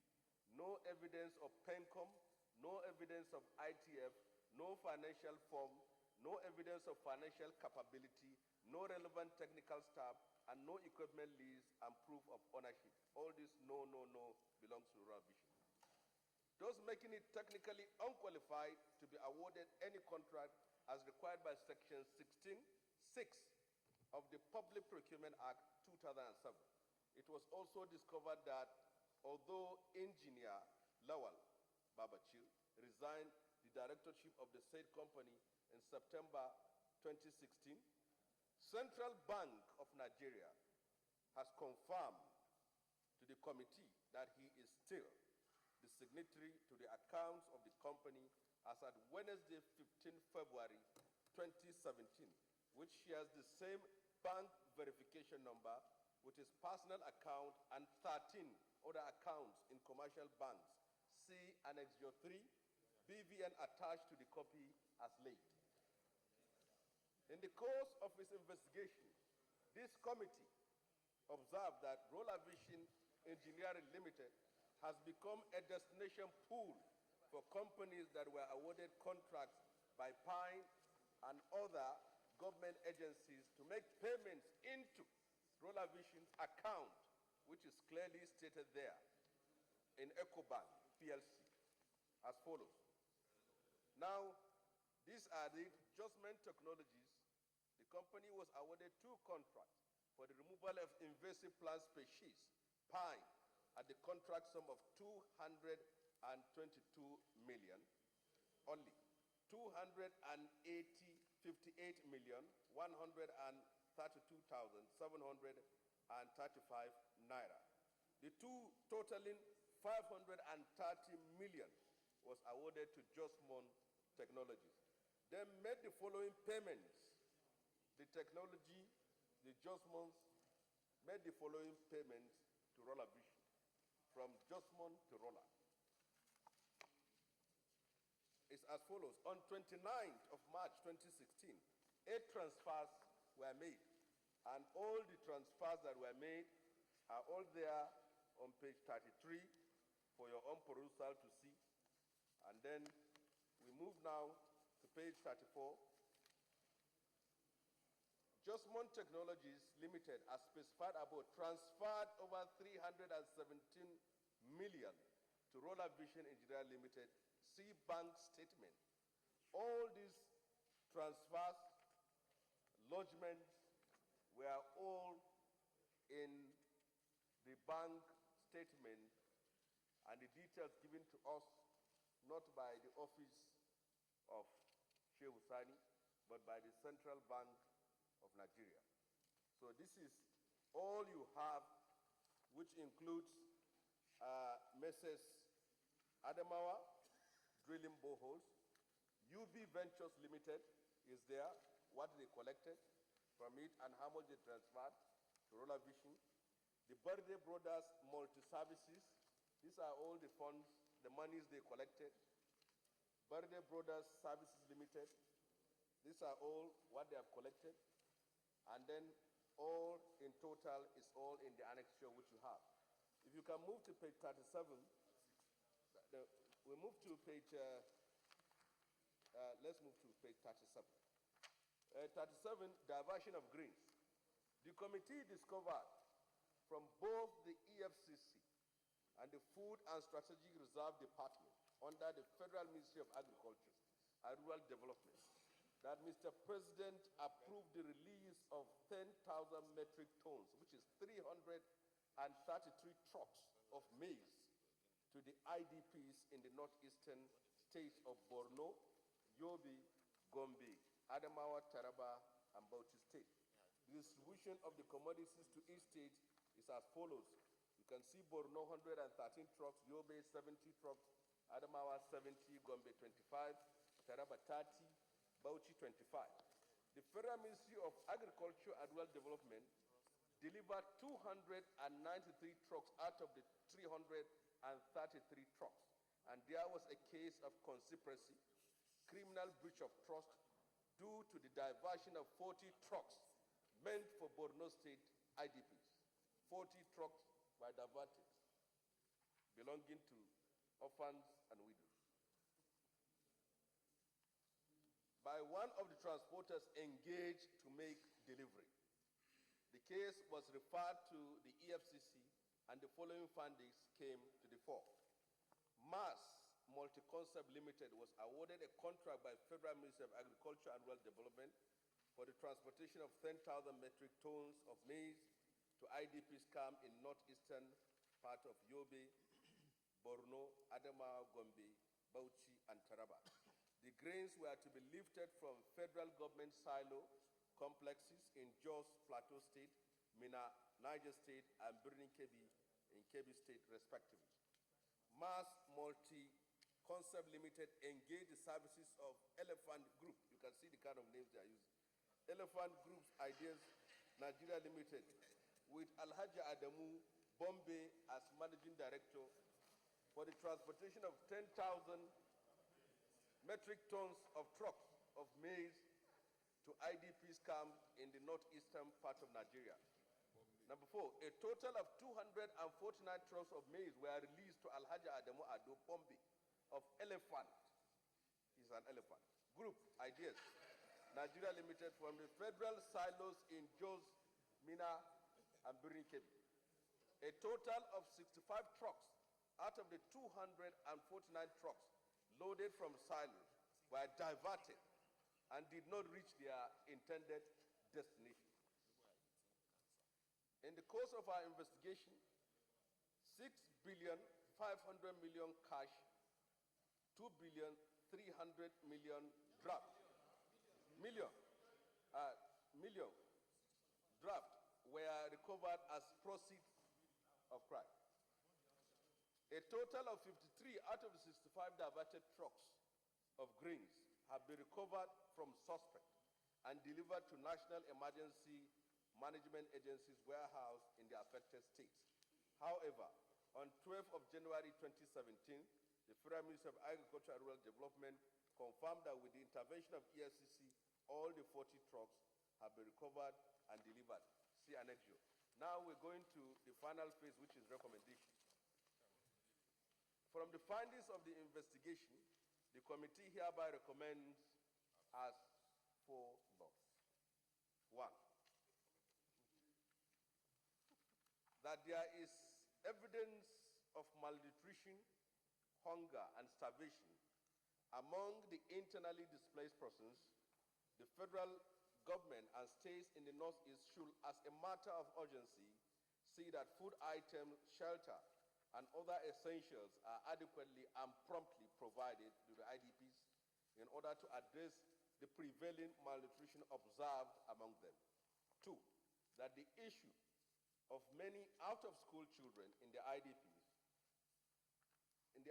as a result of poor educational facilities necessitates that concerted effort should be made by both the federal and state governments of the Northeast to provide a conducive learning atmosphere for the children of the IDPs. 3, that the complete absence of personnel of Federal Ministry of Health in the IDP camps leaves much to be desired. Hence, the ministry should be compelled to immediately deploy its personnel in the IDP camps to support the efforts of the International Humanitarian Crisis Managers and the Nigerian Air Force medical team in providing the necessary medical assistance so as to avert possible outbreak of communicable diseases like cholera, measles, and diarrhea. 4, that the Senate do condemn the failure of National Emergency Management Agency and the National Commission for Refugees, Migrants, and Internally Displaced Persons that are critical to the emergency management to appear before the committee despite several invitations. They are part and parcel of what is going on here. They refuse to appear. That is it. Number 5, that since it was established that Pine was paying less attention to the critical needs of the IDPs in the form of housing, the bulk of the resources were used for issues that were not addressing the immediate needs of the IDPs, but rather wasted resources on issues that merely address the pecuniary needs of officials and associates.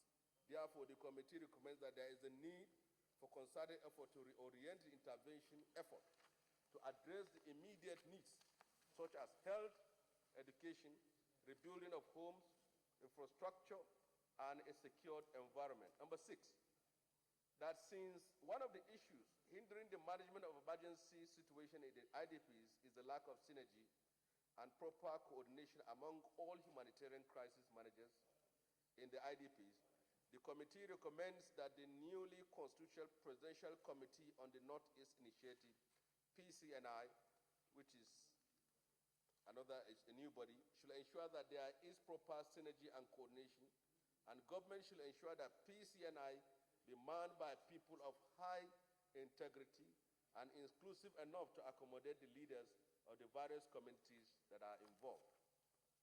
7, that since all the contracts awarded by Pine were awarded under the principle of emergency situation, Pine should forward a detailed report of all contracts awarded by it to the Bureau of Public Procurement in accordance with Section 43(4) of the Public Procurement Act 2007. That's number 8, that since it was observed that there was no bill of quantities on most of the contracts awarded by Pine under the emergency situation, the BPP should undertake a re-evaluation of all of such contracts to recover any proceeds from overinflated contracts. 9, that the relevant agencies should ensure that contracts partially executed but fully paid. 4, must be completed by the concerned contractors or asked to refund the equivalent money of outstanding jobs to the government treasury. Number 10, that all resources that seems to have been misapplied or stolen by public officials should be retrieved, and anybody found culpable of contravening any of the section of the Public Procurement Act 2007 and the federal government financial rules and regulations pertaining to the awards of this contract shall be duly prosecuted by the relevant authorities. 11, that the bank transaction of Roller Visions Limited and the confirmation by the Central Bank of Nigeria that the bank verification number of Engineer David Lowell is still the signatory to Roller Vision Limited account and the 13 other accounts, some of with different names. The committee is of the opinion that Engineer David Lowell has contravened the provision of Part 1 of the 5th Schedule of the 1999 Constitution as amended, the Public Procurement Act 2007, and the breach of the oath of the office as Secretary to the Government of the Federation should be disciplined by the relevant authorities. 12, that the committee also recommends that further investigation by relevant agencies of government as to why contracts benefiting companies paid over 500 million naira into Roller Vision Engineering account, a company in which David Lowell has interest. Mr. Senate President, distinguished colleagues, on behalf of other members of the ad hoc committee, I wish to thank you for the opportunity given to present this main report on the mounting humanitarian crisis in the Northeast. I wish also to extend our profound gratitude to the leadership of the Senate and our colleagues for the confidence reposed on us to serve in this capacity. And thank you very much, Mr. President.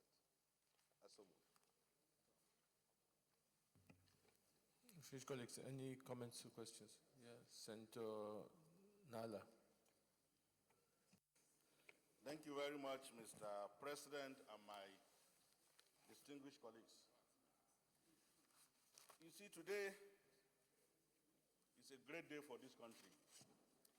And I'm sure more than 75 of my colleagues that I have had opportunity to confer with personally, I have told them in very clear times that this day will come.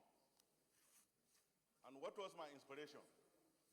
The inspiration was to the effect that my late mom has always warned me that you should sympathize with anybody who behave as if there won't be tomorrow, because there will always be tomorrow. To start with, this report was signed by 6 distinguished senators out of 8. 7, sorry. So that we avoid the ambiguity. I've just been told. Well, I think it's important that we know that 7 members of the committee have signed out of 8. Out of 1, 2, 3, 4, 5, 6, 7, 8. Out of 8. And it therefore means that going by all standards of our rules, this qualifies as a valid report before the Senate.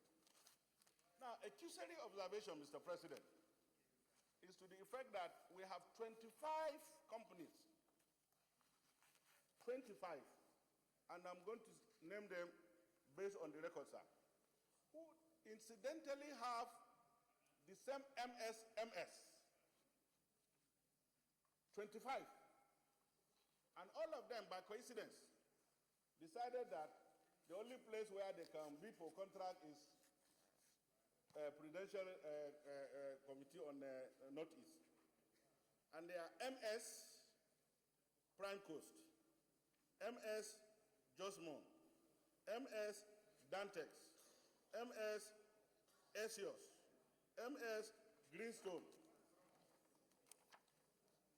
MS Global Technology, MS Horizon, and the rest. Yes, wait, just listen. But that the procurement process only allows only 3 companies to bid for a particular job. This is equally, again, a questionable situation. But more disturbing, Mr. President, is the fact that these companies, when they execute contracts and they are paid, they have obligation, maybe under the procurement contract, to again transfer certain amount of money to Roller Vision, as evidenced in the report at page 37. And in specific, Mr. President and my distinguished colleagues, the annexures have shown the checks and the bank transfer slip with the date corresponding on the report. It means that, again, it cannot be a coincidence. But that is not the most important thing. The most important thing is to the effect that when we started this journey in this government, we made it abundantly clear to Nigerians that there are some people who we believe, rightly, do not in any way share the vision of Mr. President in our drive to bring change to this country. We said it. But what happened at then was that they had so much money to employ people who will always say the Senate and the National Assembly is against the president. And in their thinking, which is myopic, is to the effect that that will deter this institution from exposing what we validly know to be abnormal. You have a good president who has gone all over the world promising the entire world that he will change this country. And then we have the misfortune of having some very few individuals finding their way. How they did it, only God knows. To get at the foot of the government and to be entrusted with the vision and mission of Mr. President. We are lucky. This is one that the country is now knowing. We have many, and we are going to bring them to this floor with evidence that those people who have always engaged the youth of this country to drain the institution of the National Assembly were not doing that in the overall interest of the country. They were doing that in their own interest to protect what they are doing, which we know is illegal. Now, this Senate will not forget the fact that this same man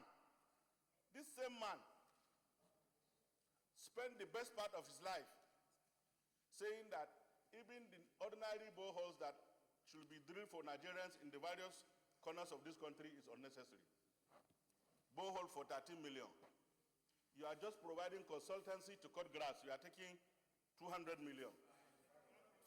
No, that is the contract. The contract is different. In fact, Nigerians don't even know that there is difference between the contract to cut grass and there is difference between the consultancy payment to cut grass. Mr. President, will I respectfully say that if the system that we operate permits this, I have no business, with the greatest respect, coming to the Senate. I would rather be a consultant for life. But the most important thing, and the last thing that I want to say, is that we have credible evidence that part of this money was what was used in the entire 2 years of this administration to continue to sponsor people to derail the institution of the National Assembly. And that's why every day there is a protest. Some people, even this morning, we saw some people trying to agree on whether the money that was paid was adequate or not for them to do, protest. But you see, people must know that this God that we all worship is not a sleeping God. You can fool some people some of the time, but you cannot fool all the people all the time.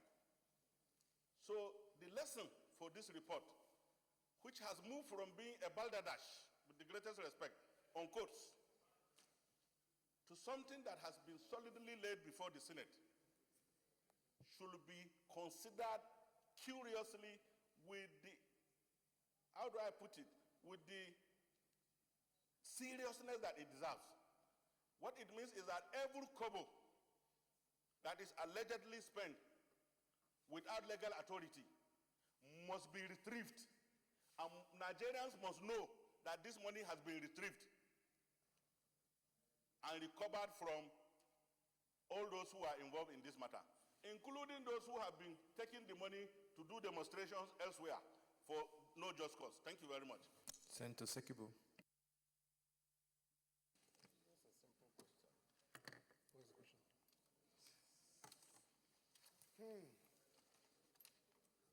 Mr. Senate President, my distinguished colleagues, I am Senator George Thompson Sekibo, Rivers East. Mr. President, wonders shall not end. That is the era we are. First, I want to commend the committee, especially the chairman, who have been so haunted and blackmailed by different group of people, perhaps people that were paid to do those ugly kind of jobs. But I thank him because he stood his ground as a distinguished senator of the Federal Republic of Nigeria, and then went into the matter prudently and bringing out all the critical information for the Senate today to consider this report. I think for some long time, this is one of the richest committee reports I have seen, with relevant references to all aspects of laws that will empower us to work. Mr. President, the first thing I want to say is this. When you want to catch the rat, R-O-A-T, that is the yam, look for the one in the house first before you chase the one at outside. Now, Mr. President of the Federal Republic of Nigeria has very good intentions to change the nation. And that is why sometimes when our colleagues on the other side talk about change, we tend to listen to them.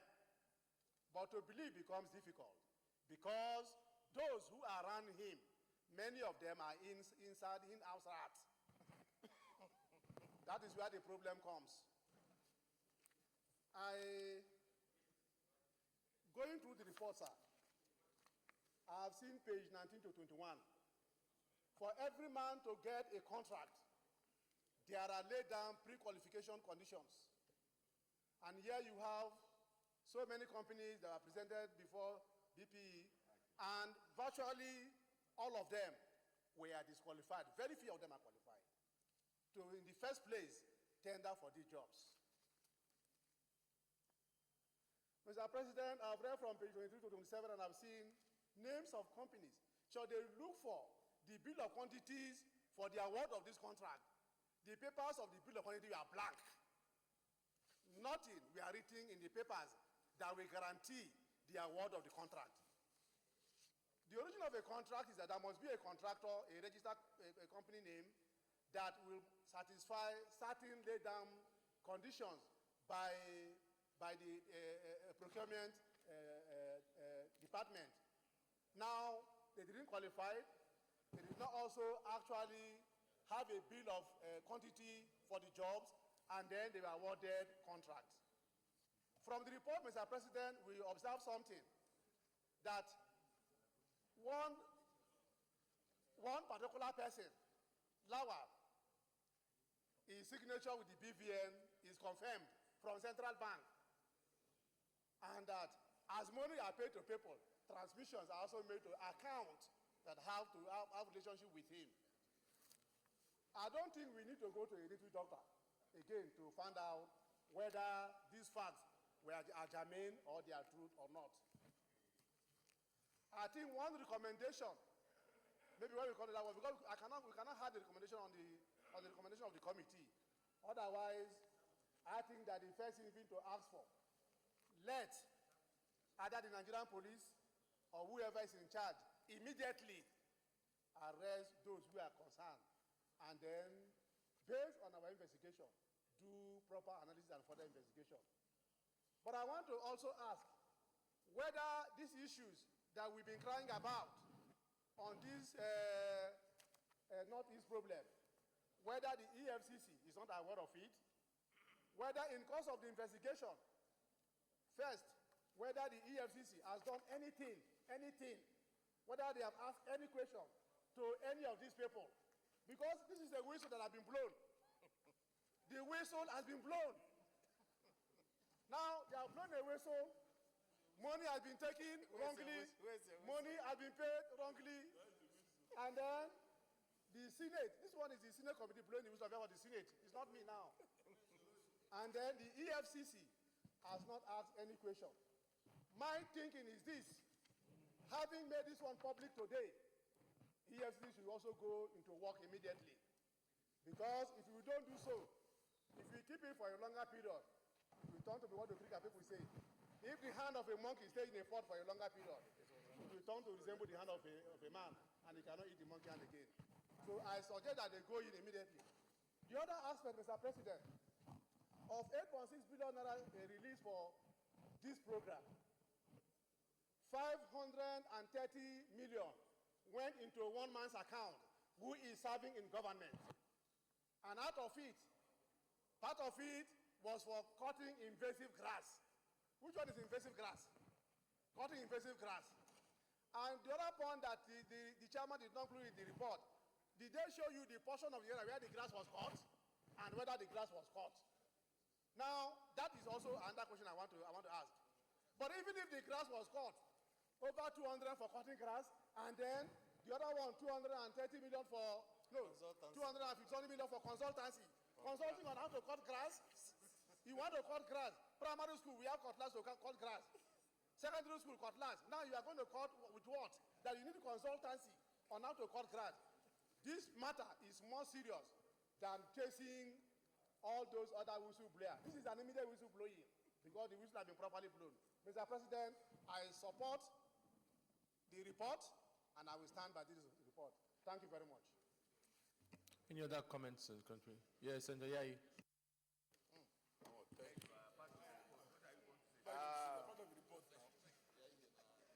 Thank you, Mr. President, distinguished colleague. Let me put it on record. I'm a distinguished members of all this this committee, and the report, the original copy that will be gazetted, has been duly signed by me. So, of all the content, both the main report and its annexure, I'm in total support of all that is contained in that report. To that extent, let me say, Mr. President, I want to congratulate the Senate and also my chairman. And at least for once, we have stood our ground, and today we are telling Nigerians that we are in total support of the anti-corruption crusade of Mr. President. By this singular action, Mr. President, my distinguished colleague, I wouldn't like to go through the details of this report, as I'm part and parcel of those that prepare this report, which we are presently considering. But my distinguished colleague, I don't want us to even belabor the issue, because all the allegations that have been raised in the report is contained in this annexure. Evidences are there from the Central Bank of Nigeria, from other banks and other financial institutions where contract money were paid and money were paid to another account. All the documentations are here. And these are independent bodies who come forward and give us these documentary evidences to back any kind of position we are sharing with you on this floor. And I want to commend this Senate as well. There we are taking the bull by the horn. Before the presentation of the Oshibajo-led panel report, which will be made public, the Senate has led by example, and we are presenting our reports to Nigerians in both its original report and all the documentary evidence that Nigeria might be requesting from us to back up whatever we are saying here today. So, Mr. President, distinguished colleague, I want to thank you and my distinguished colleague, at least for listening to us and taking time and painstaking to consider the report alongside with us. Thank you so much. Distinguished colleagues, if there are any other comments, I'll go to recommendations. Before you go to recommendations, I just wanted to ask the chairman, members, in going through your observations, because I think the investigation really goes beyond some of the things we've seen here. I think there's no doubt about it that the facts here and the documents here are damning. But I think there's also a systemic issue here because one of the concerns is the issue of the humanitarian crisis, as regards that if you see the statistics that has come out that tells us about 14 million people are in need of immediate crisis, about 5 million people are under severe malnutrition. In your observations, Mr. Chairman, what are you also advising for us to do going forward regarding to address the serious issue of food, which is a big problem in that area? The role of whether it is PINE or PCNI, because definitely it's clear that there is a systemic problem. And then the issue of vaccines and humanitarian, because my concern is going forward, majority of these international agencies might begin to not give us support. And how do we because I noticed that's just one area. I just want some comments on going forward in addressing the humanitarian crisis. Maybe, Chairman, you can contribute on that. Thank you.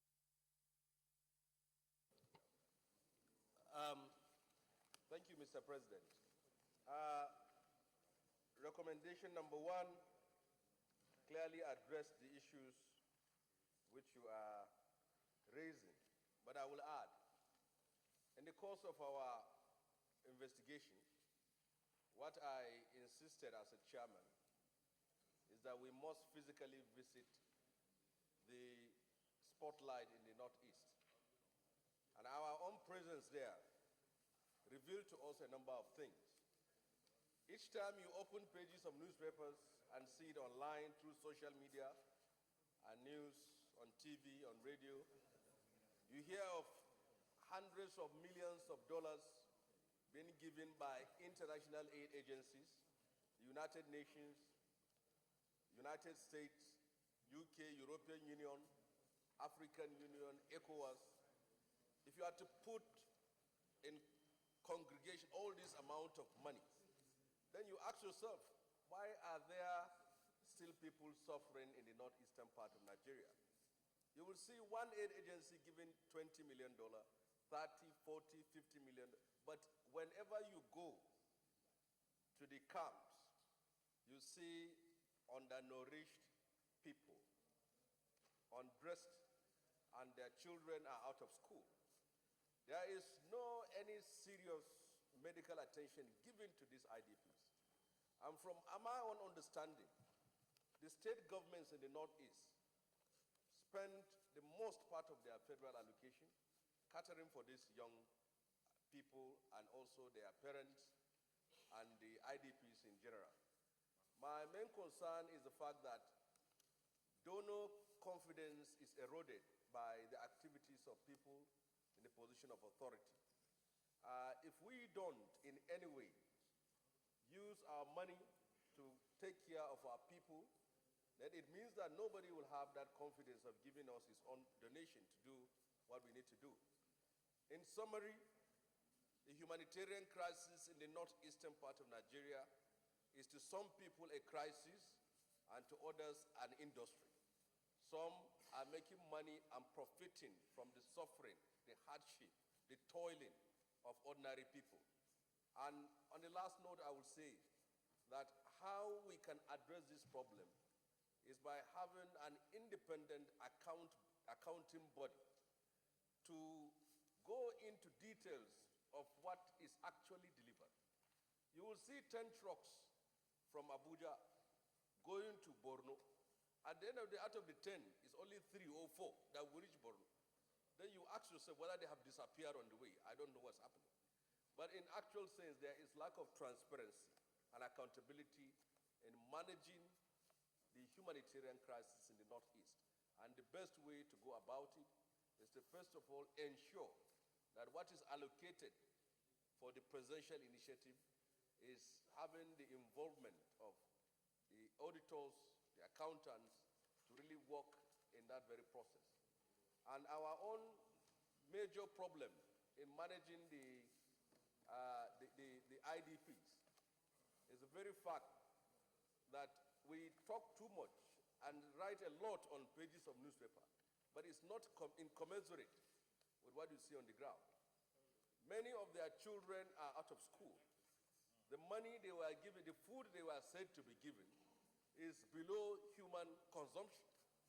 And you also go and see, they say they have given contracts of 1,800 units for the IDPs. We went there and saw none.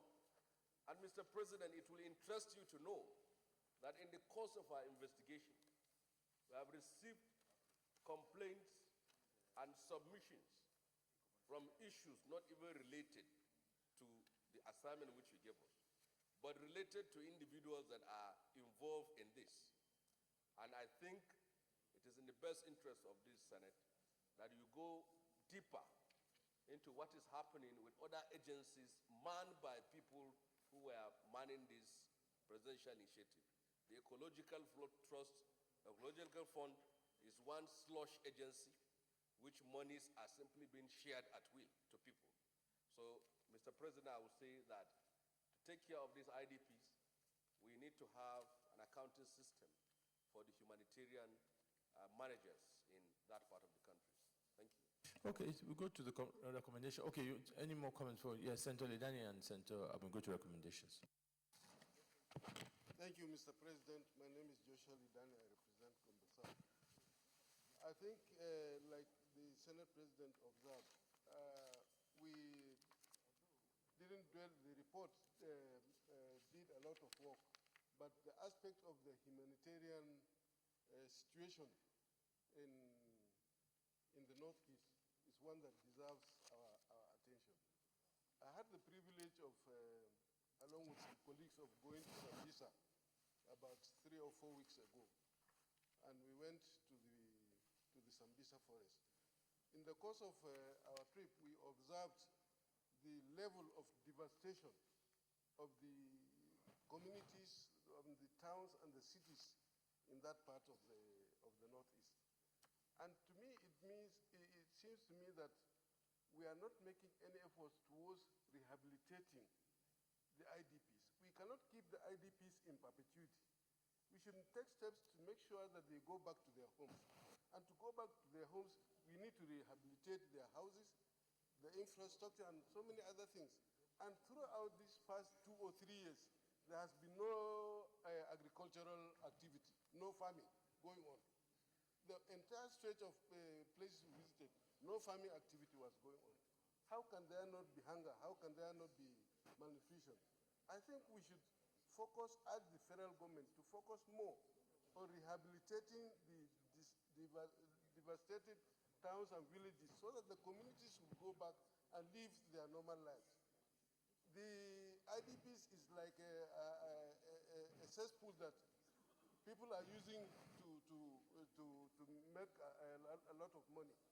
But it is not going to solve the problem of the Northeast unless rehabilitate them, and let's take steps to rebuild infrastructure. When we went into some of the towns, we noticed only two main agencies that were working on rehabilitation. That is Dangote Cement and Danish Council. Danish Council, I think, is an international charitable organization. Those are the ones that are doing the rebuilding. But you don't see presence of government, federal government, especially in the process of rebuilding these communities. I think we should address this problem of rehabilitation of the villages and towns, so that these IDPs will continue, will find a living. Let them go back to their homes and they rebuild their lives, instead of always spoon-feeding them, spending a lot of money which is diverted by government officials and other individuals. Let's try to rebuild them so that they will go back to their normal lives. Thank you. Senator Bukeri. Thank you, Mr. President. Distinguished colleagues, my name is Senator Bukeri Keri, representing Borno North. Mr. President, distinguished colleagues, this report just further enhances the view that the operators of Pine at that time actually do not believe that God exists. Because, Mr. President, you are witness, you went to Borno and you have seen the suffering and the malnutrition that was going on in the camps on the IDPs. And I'm sure even the SGF is aware because he has been there. The former SGF was rather, I would say, the suspended SGF. So it beats my imagination how they can operate in the name of assisting those helpless, devastated people who have no hope, and use that aspect to enrich themselves. Mr. President, hunger is still there. Right now, it's still pervasive. Right now, as I'm speaking to you. In fact, it's even worse than before. Just the other day, there was a stakeholders meeting that was trying to address these issues, trying to see where can we look into, where can we go as the people from Borno to get assistance. There are donor agencies, both international and locally. But unfortunately, some of them are using that as a way of probably enriching themselves. We have mentioned here before the way and manner that they operate. Some of them will spend much more money on operational activities than the actual support that they give to the victims. Right now, we have almost all the communities are virtually destroyed, and no effort has been made beyond 10 to 15%. And this is almost a year and a half after the war had been won. Your Excellency, distinguished colleagues, more needs to be done. Right now, there is hunger. With the advent of the rainy season, even our communities cannot even go out to farm because there are still pockets of marauding insurgents that still attack those that dare to go out, and where there are no support in terms of the military, the armed forces. The armed forces cannot be everywhere at the same time. But I believe what we need to do right now is to urge the federal government to do more. The federal government is actually turning a little blind eye towards the sufferings of the people. We have not seen enough of the assistance. The state government is doing enough, is doing up to with the meager resources that they have, and we implore and urge the federal government to do more. Thank you, sir. Yeah, we'll go to recommendations. Recommendation 1, that since there's evidence of malnutrition, hunger, starvation among the IDPs, the federal government and states and Northeast should be, as a matter of urgency, see that food items, shelter, and other essentials are adequately and promptly provided to the IDPs in order to address the prevailing malnutrition observed amongst them. All those in favor of recommendation 1 say aye. All those against say nay. The ayes have it. Recommendation 2, the issue of many out-of-school children, the IDPs, as a result of poor educational facilities necessitates that concerted effort should be made by both federal and state governments of the Northeast to provide conducive learning atmosphere for the children of the IDPs. Those in favor of recommendation 2 say aye. Those against say nay. The ayes have it. Recommendation 3, that the complete absence of personnel of the Federal Ministry of Health in the IDP camps leaves much to be desired. Hence, the ministry should be compelled to immediately deploy its personnel to all the IDP camps to support the efforts of the International Humanitarian Crisis Managers Air Force medical team in providing necessary medical assistance. Those in favor of recommendation 3 say aye. Those against say nay. The ayes have it.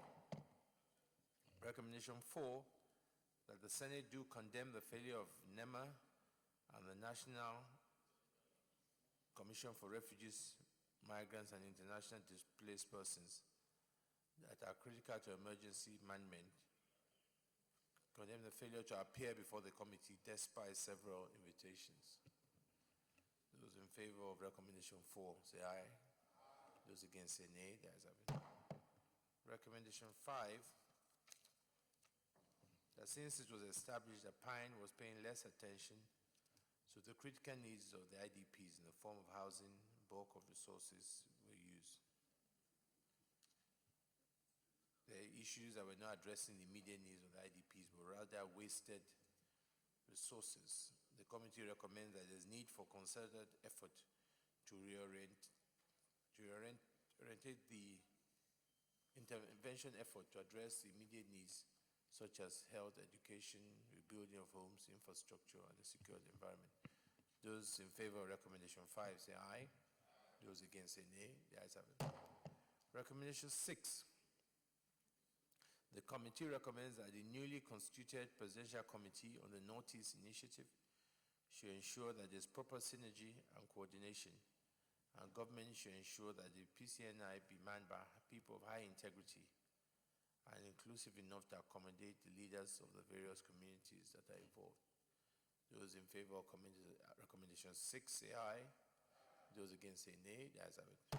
Recommendation 7, that all contracts awarded by Pine were awarded under the principle of emergency situation. Pine should forward a detailed report of all contracts awarded by it to the Bureau of Public Procurement in accordance with Section 43(4) of the Public Procurement Act 2007. All those in favor of recommendation 7 say aye. Those against say nay. The ayes have it. Recommendation 8, that since it was observed that there was no bill of quantities on most of the contracts awarded by Pine under the emergency situation, BPP should undertake a revaluation of all such contracts to recover any proceeds from overinflated contracts. Those in favor of recommendation 8 say aye. Those against say nay. The ayes have it. Recommendation 9, that the relevant agencies should ensure that contracts partially executed but fully paid must be completed by the concerned contractors or asked to refund the equivalent money of outstanding jobs to the government treasury. Those in favor of recommendation 9 say aye. Those against say nay. The ayes have it. Recommendation 10, that all resources that seem to have been misapplied or stolen by public officials should be retrieved, and anybody found culpable of contravening any of the provisions of the Public Procurement Act 2007 and the federal government financial rules and regulations pertaining to the award of these contracts should be duly prosecuted by relevant authorities. Those in favor of recommendation 10 say aye. Those against say nay. The ayes have it. Recommendation 11, that the bank's transactions of Roland Vision Engineering Limited and the confirmation by the Central Bank of Nigeria that the bank verification number of Engineer Babachir David Lawa is still the signatory to Roland Vision Engineering Limited accounts and 13 other accounts from different names. The committee is of the opinion that Engineer Babachir David Lawa has contravened the provision of Part 1 of the 5th Schedule of the 1999 Constitution as amended, the Public Procurement Act 2007, and breached the oaths of office as Secretary to the Government of the Federation, should be disciplined by the relevant authorities. amendment, Deputy Leader. Thank you very much, sir. Now, in view of the fact that it's been confirmed by CBN that the Engineer Babashir is the signatory to Roller Vision and 13 other accounts, I think it's important for us to say that, to include that all those monies deposited should be recovered and made public. Yes, we are interested in our money. Should be recovered and be returned. Yes. Make the amendment. Let me make the amendment. I think that let that come in as an additional prayer. Okay. So those in favor of recommendation 11 say aye. Those against say nay. The ayes have it. Recommendation 12, that the committee also recommend further investigation by relevant agencies or government as to why contract benefiting companies paid over 500 million naira into Roller Vision Engineering Limited, a company in which Engineer Babacha David Lawal has interest. Those in favor of recommendation 12 say aye. Those against say nay. The ayes have it. Additional prayers. Yes, Senator Barao Jibril. Thank you, Mr. President. My name is Barao Jibril. I represent Kano North. The additional prayer is that there should be a renewed commitment by the government to ensure accountability, transparency, and monitoring of the disbursement of funds and other aid items to the IDPs.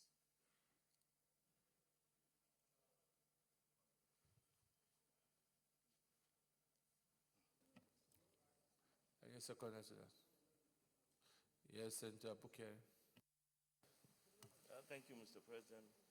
Distinguished colleagues, my name is Senator Abubakar Kari, Borno North.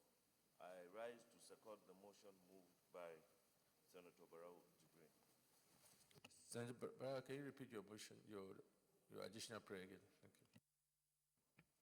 That there should be a renewed commitment by the government to ensure accountability, transparency, and monitoring of the disbursement of funds and other aid items to the IDPs.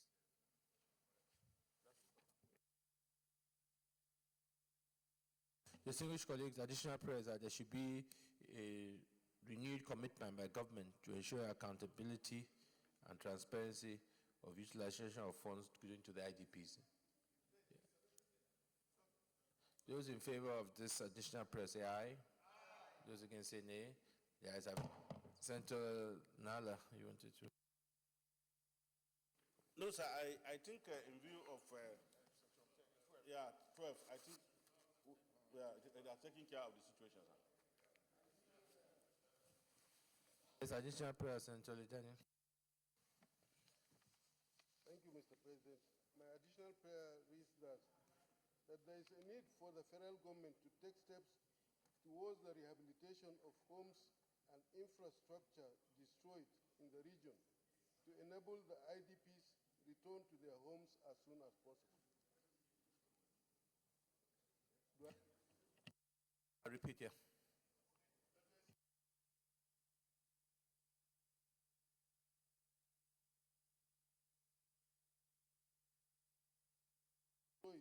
In that region to enable the IDPs return to their homes as soon as possible.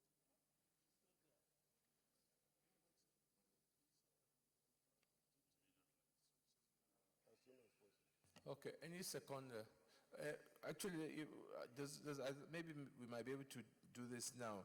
I think one of the other points that was raised in the report, and I think it was Senator Dan that too talked about it, the fact that a lot of the people in the IDP camps, because of lack of security, are not going back to their homes and making the IDPs become a permanent situation. So maybe we can say government needs to take steps towards the rehabilitation and also improving on security in order for them to go back.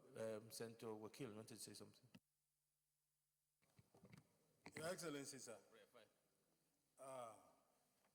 I rise to second the additional prayers that the government must take deliberate steps to ensure that infrastructures are rebuilt, houses and others, and so that people can return to their homes. And security. So, additional prayer, need for federal government to take urgent steps towards rehabilitation of the structures destroyed and also in providing adequate security in order for the IDPs to return to their homes. Those in favor of this additional prayer say aye. Those against say nay. The ayes have it. Any other additional prayer? Senator Wamako. Mr. President, my dear colleagues, I want to advise that we should talk on this agreed open prayers. Otherwise, we are trying to repeat what is already being said in the recommendation of the committee. Such as the last prayer just included is covered by item 5. If you look at the content of item 5, page 41, why it was concluded. So I think much has been said, enough has been said, and I think we have covered all that needs to be covered under this matter. Thank you. Distinguished colleagues, let me join you all in, first of all, congratulating the committee for the report, the quality of the report they have done, and particularly the chairman, because I'm sure the kind of pressure, both members of the chairman particularly, because I know even some of us in leadership, the kind of pressure we're under, but for you to have been able to stay firm and do your job and your responsibility, I must commend all the members of the committee and the chairman in particular. Secondly is also the quality of the report. The quality of the report, honestly, does not leave a lot. There's nothing to debate. As they say, the facts speak for themselves. I am proud to be part of a Senate that can produce this kind of report despite the political pressures that we know exist, and report that is not biased. Whatever your sentiments were on this issue, the report clearly shows that something has gone wrong. And I think that we need to build from this, because as I was saying, the statistics that we're seeing coming out of the humanitarian crisis in Northeast is very alarming, and it's not going to get better if we do not do something urgently about it. And in a system where we're getting a lot of support from the international community, it does not look good. I was being told last week that even some of the United Nations food program, because of the budget that they are cutting, are beginning to say that it's better they spend more money in Sudan and Somalia, that Nigeria has no business in not being able to provide food for itself. So I think this matter is something that needs some serious action on our part. I believe that it also suggests that there's need for greater oversight, and maybe we might have to look at the Senate amongst ourselves, whether they really need for a committee truly, because the kind of money we're talking about here that is being spent and the poor utilization of funds to look at these kind of issues, but that we can debate at another time. And also brings up the question of even our anti-corruption agencies, truly, in really what they're doing. A matter like this agency, I don't think Babacha is the beginning of corruption in those agencies. Surely there are people underneath him too that also made it conducive for this kind of looting. And I believe that it should not just stop here. The anti-corruption agencies need to go there. This, as I said, in my view, is systemic. I don't know whether PCNI or who is there now, whether the caliber of people there truly can do what is necessary. But I believe that it is a great indictment on all of us if they don't. And going forward, if the people there are not the right people that need to be there, then the right people must be there to get it right. I am emphasizing this so that it's not just about the former SGF. I think truly there is something that needs to be done here on this issue, that how people can be profiting from a humanitarian crisis doesn't speak well for us as a society. Once again, we've done our part, and the burden we leave to pass on to the executive to do what they believe is right. I want to once again join and commend the committee for the work that they've done. Leader of the Senate. Mr. President, very distinguished colleagues, in order for the Senate to communicate to the executive the outcomes of our confirmation and this report, I will move that we stand down all other items on the order paper till another legislative day, and then adjourn for 10 minutes for us to enable our secretariat produce the votes and proceedings. I so move.